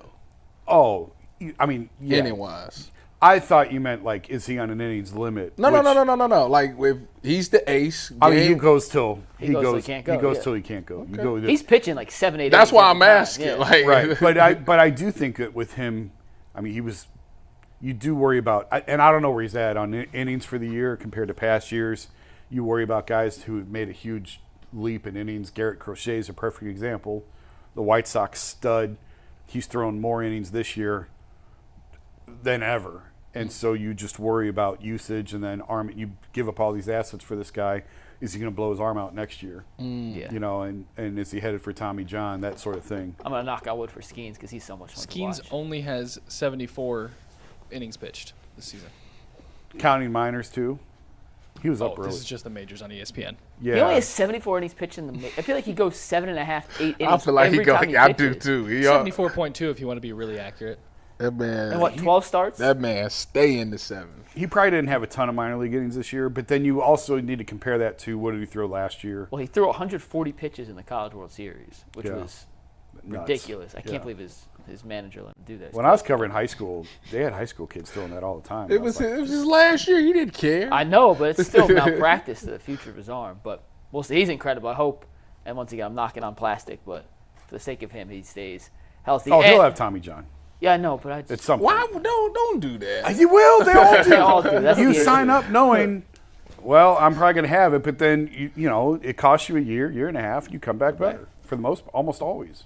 And So- let's get a read. So he'll come back throwing fast. Yeah, guys, before we move on to the Cavs here, I want to remind everybody, I love sports. I love them so much, I never want them to stop. But as the playoffs wind down and we get fewer games and the sports just aren't sporting like I want them to, FanDuel keeps me in the sports going whenever I want. All I have to do is open up the app, dream up a bet anytime I'm in the mood. And this summer, FanDuel is hooking up all customers with a boost or bonus daily. That's right, there's something for everyone every day, all summer long. So head over to FanDuel.com/UCSS and start making the most out of your summer. FanDuel, the official sports betting partner of Major League Baseball. We've talked Browns. We've talked Guardians. It's time to talk a little Cavaliers here. And, guys, Kenny Atkinson has taken over for J.B. Bickerstaff. He's currently in Paris, coaching the French national team in the 2024 Olympics, which we'll talk about in a second. But when he comes back to Cleveland and implements his new offensive system, we have ideas of what it may look like based on his past in Brooklyn, based off what he's learned and developed in Golden State and with the Clippers and what he ran in Atlanta. So we have an idea and a premise of what we may see in Cleveland. We don't know for sure yet. But based on what we know, Tyvis and Jason, which player currently on the Cavs roster do you think will be the biggest beneficiary from going from J.B. Bickerstaff's offensive system to Kenny Atkinson's? Jason, start us off. This is easy. Evan Mobley. Evan Mobley. That's why I didn't pick it. Yeah, I don't know what other answer there is. I mean, he sat up there during the introductory press conference and basically said the reason I'm here is to get Evan Mobley more involved in the offense, and that's a huge focal point for the season. We've talked before on the show about finding more of a Draymond Green role for him, making him a little bit more of a playmaker, putting the ball in his hands, playing through him at times. It's clearly Evan Mobley. I'd be curious if you guys came up with anyone else and the reason why, because this is Kenny's whole focus right now is turning Mobley into an all-star. I came up with two other answers. Mobley was my first choice. Mobley's everybody's first choice. I'm scared of who you. I'm gonna just say Donovan because. Well, hold on. Can we go back to Mobley for 1 second? Oh, go ahead. So, have you guys watched any of the Team USA stuff yet? Very little. Yeah, very little. Okay.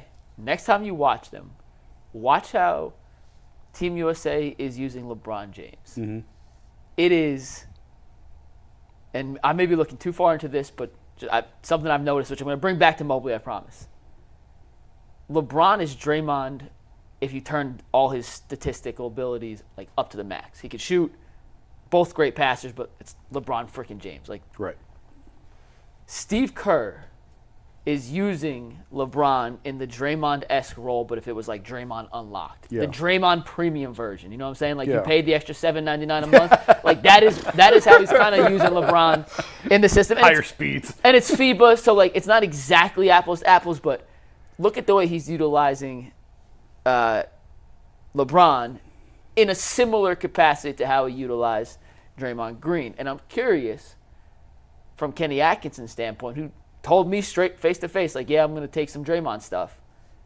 How much of what Steve Kerr's doing with LeBron now have they talked about in meetings and say, hey, if Draymond could shoot better, we could do X, Y, and Z in Golden State. Well, hey, we have LeBron, we're implementing it now, but those discussions have been had. Is he willing to come back and take and implement with Evan Mobley, who we hope can take that next step as a jump shooter? and a three-point shooter and the spacing that elevates it. And Evan Mobley is not LeBron. Like, let me make that abundantly clear. Please. He is not LeBron. Please make if he sure ever you gets say anywhere that. near the level of LeBron, the Cavs have hit the ultimate slam dunk pick of all time. But just something to watch as the Olympics get underway here. Watch how Team USA uses LeBron. Slightly different tweak to how the Warriors use Draymond. If Kenny Atkinson wants to use Mobley like Draymond, I'm just connecting the dots here. Mm-hmm. I wonder what we can learn from how Kerr's using LeBron to how Atkinson will try and utilize Mobley. Because obviously Atkinson was with Steve Kerr last year, so. And he's familiar with the international game. Yeah. And I'm just want everyone to watch that. It may be absolutely nothing. Like, it may be That's nothing. a good point. We hope But it's something. I do too. And because Mobley has a different skill set than Draymond from an offensive standpoint. And he can do some things I think Draymond can't do. Draymond can do things Mobley can't do. So I'm just curious where in the line of, if this is LeBron and this is the Draymond scale. Where does Evan fall? Is Mobley below where he wants to use Draymond? Is he somewhere in the middle? And I'm just someone I'm going to watch as an extra layer to kind of dig into as the Olympic basketball Wasn't gets underway. Draymond shooting 40% from three once upon a time? Then he put a backpack on. And I can never unsee that meme after I saw it. Anyways. You know what I'm talking about? It looks like when Draymond shoots, it looks like he's wearing a book bag. Yeah, I know exactly Yeah. what you're talking about. I'm trying to. He was a He was a decent shooter. yeah. For Was a it few the year years stretch. Then he we lost seen him in the year he got kicked out of the playoff? The That was his championship? prime. That was 16, 15, 16. Didn't he hit a bunch of 17. threes in Game 7? Yeah, Yeah, he did. A bunch of Yeah, threes he in Game did. 7. Yeah. My He answer. just can't shoot anymore, yeah. My answer. I'm gonna pick Donovan because I don't know who you Okay. gonna. It's not who I was going with. Right, so that's why I did it. I'm gonna pick Donovan because I feel like Donovan is a lot of his offense is forced. A lot of it is him getting the ball and he has to create and do his own thing. And I feel like if you get into an offensive system where a lot of movement, a lot of picks, and a lot of stuff like that, like I feel like it'll unlock you more. Now I don't have to worry about trying to break somebody down then go into the lane. Like maybe I can just lose them off the backdoor cut. Somebody set a screen for me, boom, I come around, get the ball, and it's an easy transition play or something like that. And I feel like that would allow him to be more of an offensive weapon because we know Donovan is a guy that finishes well, but is a guy that can also shoot the three at a high clip. And I feel like if you implement him inside of an offense where maybe you do take the ball out of his hands and let him run around a little bit, now he can lose his defender and he can be more effective and score more points that way as well. Darius wasn't my pick, but I think Darius fits into exactly what you're saying with how Atkinson's going to utilize some off-ball movement. In the JB system, and Jason, I know you can attest to this, whoever didn't have the ball between those two Just stood there. just kind of stood there and was a decoy.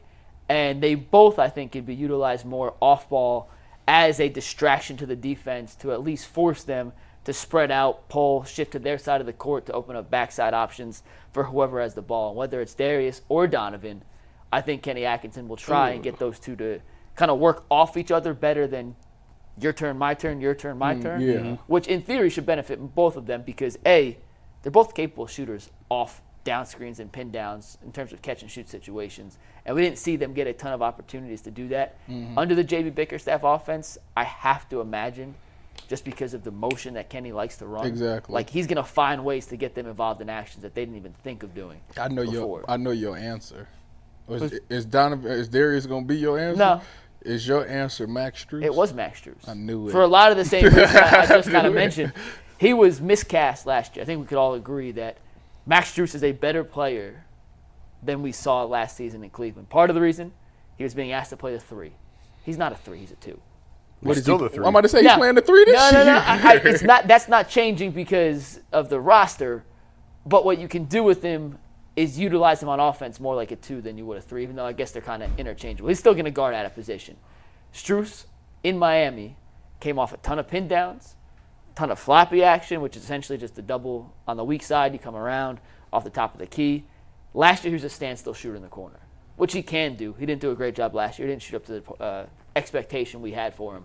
But I think he's a guy that's a rhythm shooter, and I would be shocked if Kenny Atkinson doesn't find multiple different ways to get him into more rhythm shots on a consistent basis and early. If you're a shooter like Strus, get involved early. Even if you don't make a couple, get those touches. Kevin Love used to do it when he was with Kyrie and LeBron. Like, hey, we need Kevin to be engaged. How do you do that? Let's give him the first touch.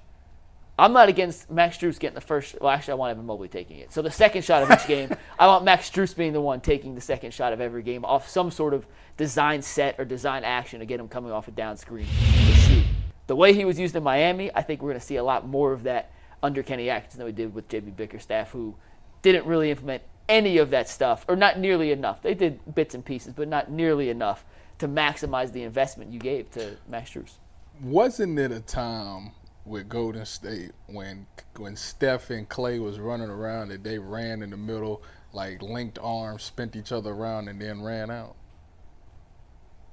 Like a ring around the rosy Yeah, type I swear deal? they did something like funny and then like ran out. I don't remember. Those two guys were so good that they could have done whatever the hell they wanted, and no one was saying anything to them. I would like. If I saw Max and Darius do a ring around the rosy in the middle of an offensive possession, I'll lose my, No, what you mind. wouldn't, because not if that possession ended with a trade. No, because remember when Andy Reid tried doing like the ring around the rosy playing? They scored, didn't No, they? it didn't work. No, it was an incompletion, that one. They've done some crazy stuff that No, worked. I thought it got called back I don't think so. when they did when they was in the huddle and they was going around and Yeah, then that play didn't work. I thought it did. I thought it got called back for something. I gotta look that up. I could be wrong, but I don't remember that play working. Did I talk about on the show about how the Cavs wanted Klay Thompson? They were trying to get him. Yeah. Can you imagine Klay and Kyrie together? Oh, but they didn't want to take him at 4, right? They tried didn't want trading to back. They tried trading back into the top 10. They were trying to get the Kings pick. Oh, a third top 10 pick. Yeah, they traded Tristan. They got Tristan at 4. They loved Klay, and they were trying to get Klay at the back end of the top 10. Can you imagine Kyrie and Klay together? And then add LeBron. I mean, I always thought, and it's funny that Klay Thompson had a chance to sign with the Lakers and ended up going to Dallas. I always thought Klay Thompson was literally the perfect running mate for LeBron James. Like the ideal, build him in a lab, perfect running mate for LeBron. And he's not the same player he is now that he was 5-6 years ago when he would have been the perfect pairing. But, yeah, that would have been a pretty damn good draft Devastating. class. You want to talk about a haul in one class? Yeah. That's, They could take him at 4. They'd have been killed for it at the time, but hey. would have Get been. killed for it at the time, but if you're right, you're right. Who cares? That's why, like, if you really like a guy, you draft him. Like, I agree. be damned if the media is Yeah, against the pick or whatnot. Kadarius Toney scored on that play. Are we thinking the same one? Well, I'll look it up You after. talking I don't about, want. you talking about this, right? Yeah, they scored on that. Play? Yeah, they scored on that play. That's why I'm like, what are you talking about? They're about to throw the screen to Kadarius and he scored. Oh, I'll be damned. I'm wrong. If it worked, it works. I guess you're right, Ty. If it works, it works. Another guy who I think could benefit from a new offensive system is Karis LeVert. Do you know why? Because it'll be less Karis, you do what you want to do, and more of, hey, Karis, Structure. you do what we're going to tell you to do. Yeah. And he knows the system. He played it in a little bit in Brooklyn. Yeah. And I think Karis. Did he have big games in Brooklyn under He Kenny? was super young.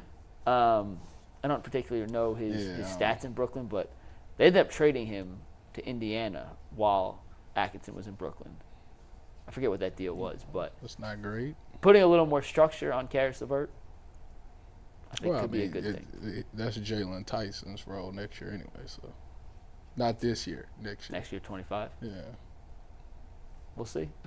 We'll see. By And the end who of do you his think? time in Brooklyn, he was averaging 18 points. Yeah, he was good.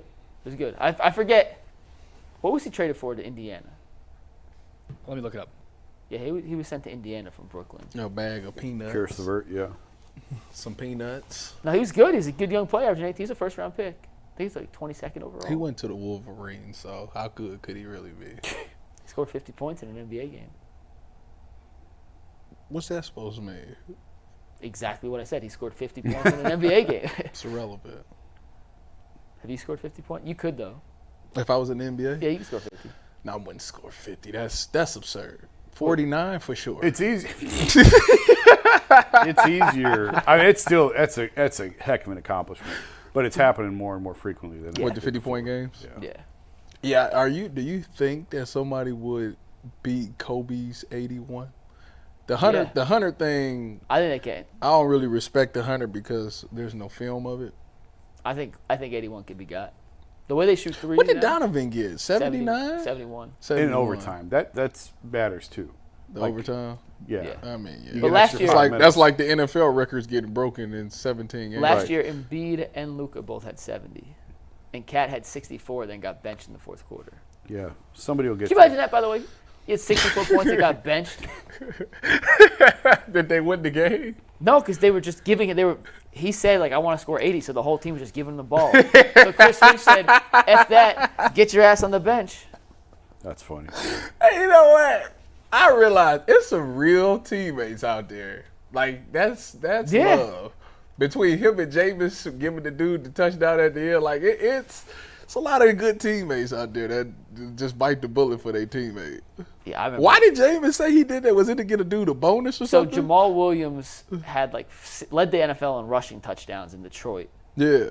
Then signed with New Orleans, but they had Kamara, and he hadn't had a touchdown all season. But I guess he hadn't missed a game, and Jameis was like, I want my guy to get a touchdown. Like, I want it in the statute. This guy's going to get a touchdown this year. And he did it, and I respect the hell out of it. I do too. I ain't nothing wrong with it. Like, I don't understand why it was such a big thing for you down like 20-something points that you should have been mad back then. Like, it is what it is. Before we move on, any players who you think will not benefit from the new system? Jared Allen will be the same. He's the same guy. It is what he is. I don't think anything changes for Okoro. Is he even here? Yeah, I mean, if he's here. Yeah, that's fair. I don't know if it changed. I don't think it's worse. I agree. It probably is even keel. Jason, anyone you can think of who wouldn't benefit from a new philosophy on the offensive end of the court? No answer that hasn't already been said. The Okoro thing's really interesting, whether or not he's coming back. If he takes the qualifying offer, I think he should probably just sign the qualifying offer, come back for 1 year, and go into unrestricted free agency next year. When's the deadline for that? I mean, when the season starts. Okay. So he can sign at any point. But I'll talk about on the show, when you get to this point, a lot of times it winds up in a sign and trade and you wind up elsewhere. We saw it with Larry Marketing, couldn't come to terms on the deal with the Bulls, wasn't really getting a lot of action in free agency. Winds up in Cleveland on a sign and trade. Larry Nance Jr. dealt out. And then Colin Sexton here, Cavs couldn't find any ground with him. They were ready to move on from him. And they sent him to Utah in a sign and trade that brings Donovan here. So a lot of time, I mean, this could drag out to August or September. And then if there's still no movement, then he may be looking at a situation where he's just signing the qualifying offer. And they're right on that tax line right now. I wrote about it today. They're right on that tax line.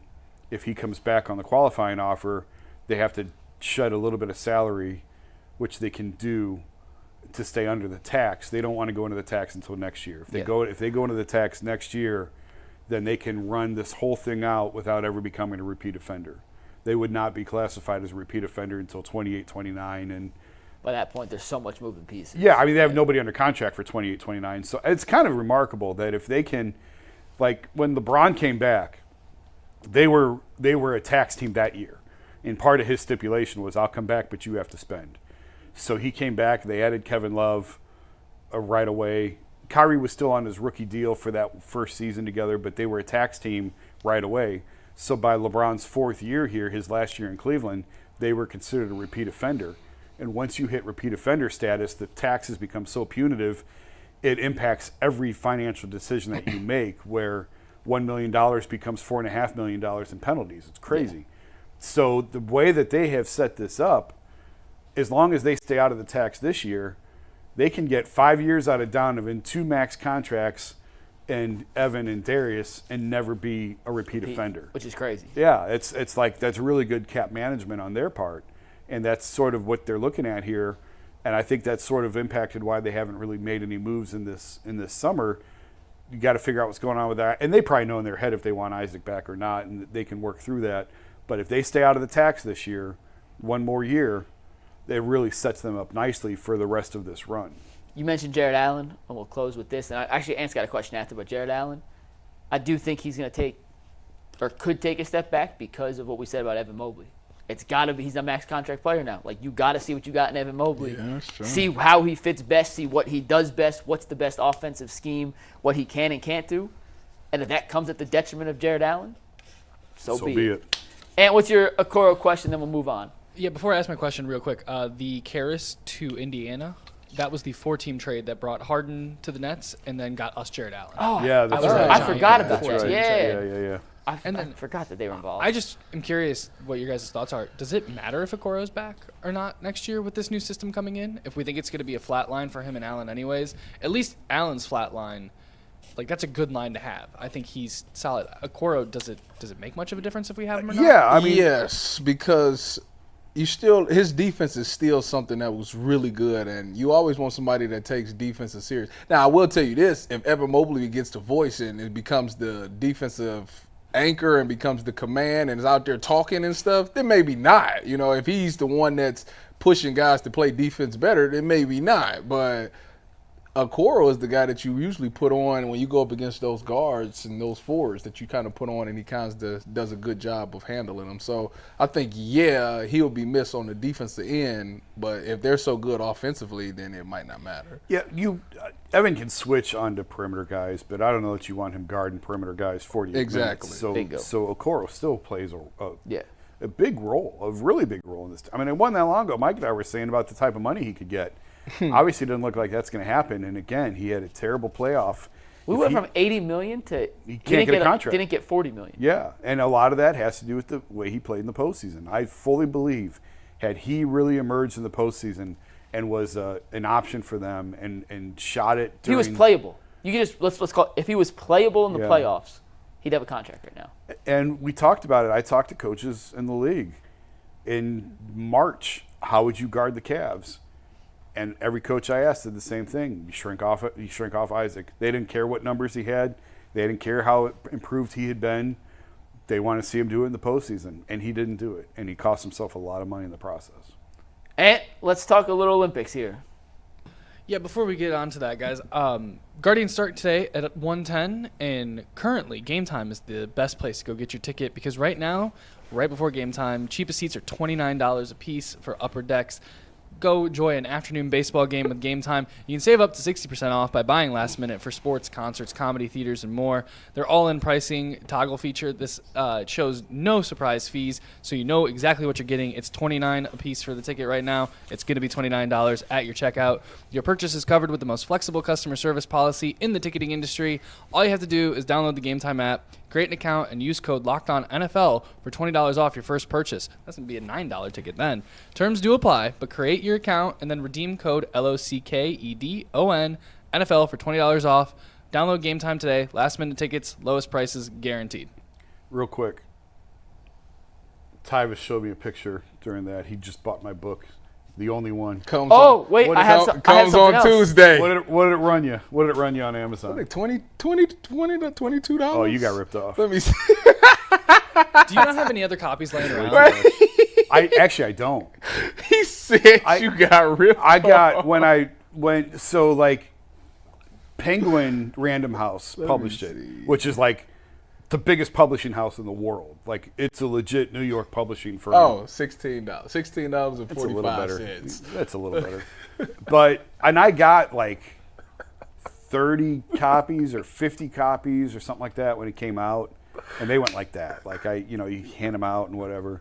And there is some, like as an author, you're supposed to be able to buy more at like 50%. But it's been I never did that. I never reordered, and it's been so long they probably threw them away. Well, it's crazy because after we mentioned it on Overtime the other day, Yeah. Evan 419, who we've met, Yeah. sent me a DM and goes, quote, I just caught OT. Swear to God I have a signed Jason Lloyd copy of the blueprint. Where'd he He get did a it? Twitter raffle when it came out. I won it. I'll send a pic. He sent the pic. It is signed. Yeah. Not yeah, dusty yeah. at all. And he said if Yeah. we want it for the set, he'll send it in for the set. That's how much he enjoyed the book. He can't wait to get rid of a signed autographed copy of Please it. take this away from me. I don't need this shit. Somebody else. So if we want it for the set, we could get a blueprint. Well, for I the do. set. And we wanted for the set. I got one coming Tuesday. I'm sure I have. I've I've seen your office. Yeah. It looks like a hurricane disaster relief. It looks situation. better now. Okay, well, it you does were look clean. better You now. do your work in a sloppy environment. Oh yeah. What's wrong with I you? legit like we joke about it. I really do have ADD, and like that's one of the telltale signs. Is when Mike saw it, the desk was Yeah, I mean, I came at a bad time, the admittedly. desk was atrocious. I mean, it's still bad, but it's better than it was back then. The rest of the house was neat too, which is I know means Jason just doesn't keep up on his own personal space. Well, that's like an ADHD thing, right? Yeah. Like you Yeah. have controlled chaos. Yeah, like it all makes sense to me. No, it doesn't. But No. if you spent 30 seconds in my head, you'd run out screaming, crying, throwing up. No, that's not true because A lot of my stuff goes a mile a minute too, but You can't shut off your brain when you have ADD. Your brain never stops. I don't have. I think I'm the ADD. opposite of Jason. I can't focus on anything, but if everything's not in the right spot, I'll lose it So immediately. you're really? OCD. Yeah. You're supposed to, Yeah. Like Yeah, my that's my OCD. room, everything has a spot. Yeah. And so does mine. The floor. Fair. I'm super clean. I in want to certain see the aspects. room now. I want to see his whole. I don't want to see Jason. No. The room is fine. Don't wanna see Jason's bedroom. It's the night. I have everything piled up on the nightstand. Like there are times where I can have a pile of clothes that high on the nightstand, and I have to put them, and I have to tell myself, put them away. Just put them away. Or you could just walk past it like. For days. For days. That's crazy. So yeah, it's really the nightstand is what collects everything. Does anybody here also make their bed every single morning? I when they do. get up? I do. Okay. So I've been told that's weird. My thing To is make your bed? If I'm last, which 99.99999% of the time I'm first up in the house. Same. So my wife is supposed to make the bed. If she doesn't make it, it does bother me, and I will make it. I will make it right before I go to bed at night. If I just see it, I'll make it right before I go to bed just to get it and mess it back up. It is nice getting into a made bed. That's nice. It feels good. I just feel like it's something I do every morning.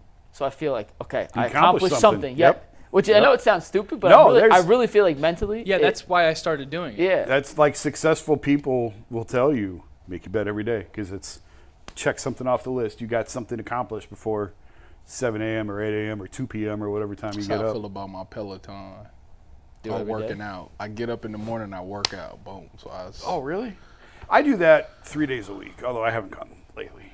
I didn't get on my Peloton this morning. I feel You were too busy blah. thinking about baseball players. Yeah, I was thinking about the 12 players, which all of them were great names too. Because I'm a baseball expert, so one of those guys. Here we One go. of the names that I said will be in. I Cleveland. can't even stomach the fact if you got that right too. Hey, Now I have to root but- against. Hold on, he John did pick- Kinsey. he did hit 6 guys. Yeah, right. Like he's swimming in a big pool here of potentially being right. I mean, hey, Put your name on one guy right now. who Like- they gonna trade for? Like if they hit, you name player X and they get player X, you do the whole victory You get lap. credit for it. Yeah, One guy though. That One I name. picked. that you pick out of the one 6. name. Will you cut it out? I don't need your pressure. One. Uno. Dang. I'm gonna say Eric Fetty. I'm planting my flag on Paul Dion. Same team. It'd be great if it was a combo deal. I know. Combo We got deal. him. I'd be like, we won. And it that makes a ton of sense. Which is The why they ain't Fetty gonna do Dion it. package makes a lot of sense for the Guardians. And do we want to talk Olympics? We got 9 minutes. How badly do you guys want to talk Olympics, or do you want to go over the tweet you sent me yesterday that confused me? We got a clip, or we talk about the NBA, Amazon, Warner Brothers. Oh Dilemma. yeah, I'm yeah. going to save that for overtime, Mike. You want to say that for We're going to overtime? tease that for overtime. We're going to talk all about NBA officially going to Amazon. Okay. And then Amazon announced their deal plan too today, so we're going to talk. Oh, about I didn't all that see in that. overtime today. Me either. All right. Well, I'll get the tweet ready for you guys. okay. Well, then, did you guys see the UCLA coach? You want to save Olympics then? Yeah, we'll play the UCLA coach for you. Did you guys Holy see crap! this? Yes. Okay. I Well, didn't. let me set this up. Big Ten media days are going on. Davis, Yeah. Ohio State, Yeah. Big Ten. Oh, they announced my first 5 spots that I'm gonna be stopping at this year. We're starting off at Purdue, then I'm going to Penn State. What are you talking about? for his Big Ten The network. Big Ten tailgate show. Oh, Yeah, I thought you were. And No, no. I thought you were talking Purdue, Penn State, Wolverines, Washington. I'm gonna pull up on my boy Sherm September 21st. That going is to an Washington. awesome campus. And I've heard. I think Indiana was the 5th one. So glad. Congratulations. Thank you. I signed my contract. Nice. 2 That makes days you a ago. media member, traveling media member.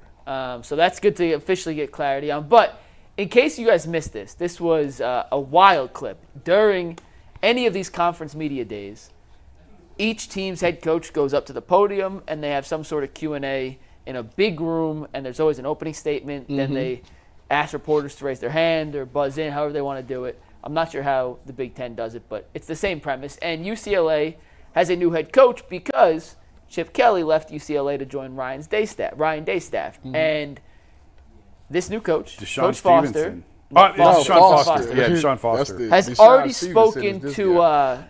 local media, but this was his first time on a stage in front of a national audience, per se. And Ant, let's take a listen to his opening speech. Coach Foster, welcome to the Big Ten. We'll begin with your opening statement. How you guys doing? I'm happy to be here. Glad to be a part of this great conference. Finally putting two great emblems together, UCLA and the Big Ten. We're a school that's won, 123 championships, so this fits us being right in this conference.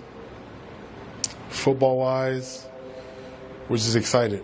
I'm sure you guys don't know too much about UCLA, but our football program, but we're in LA.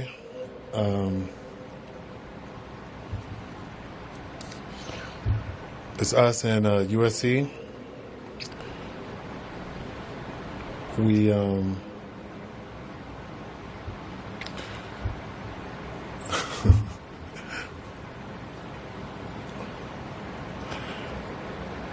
I'm just basically excited, really. That's it. Any questions? Question, Coach.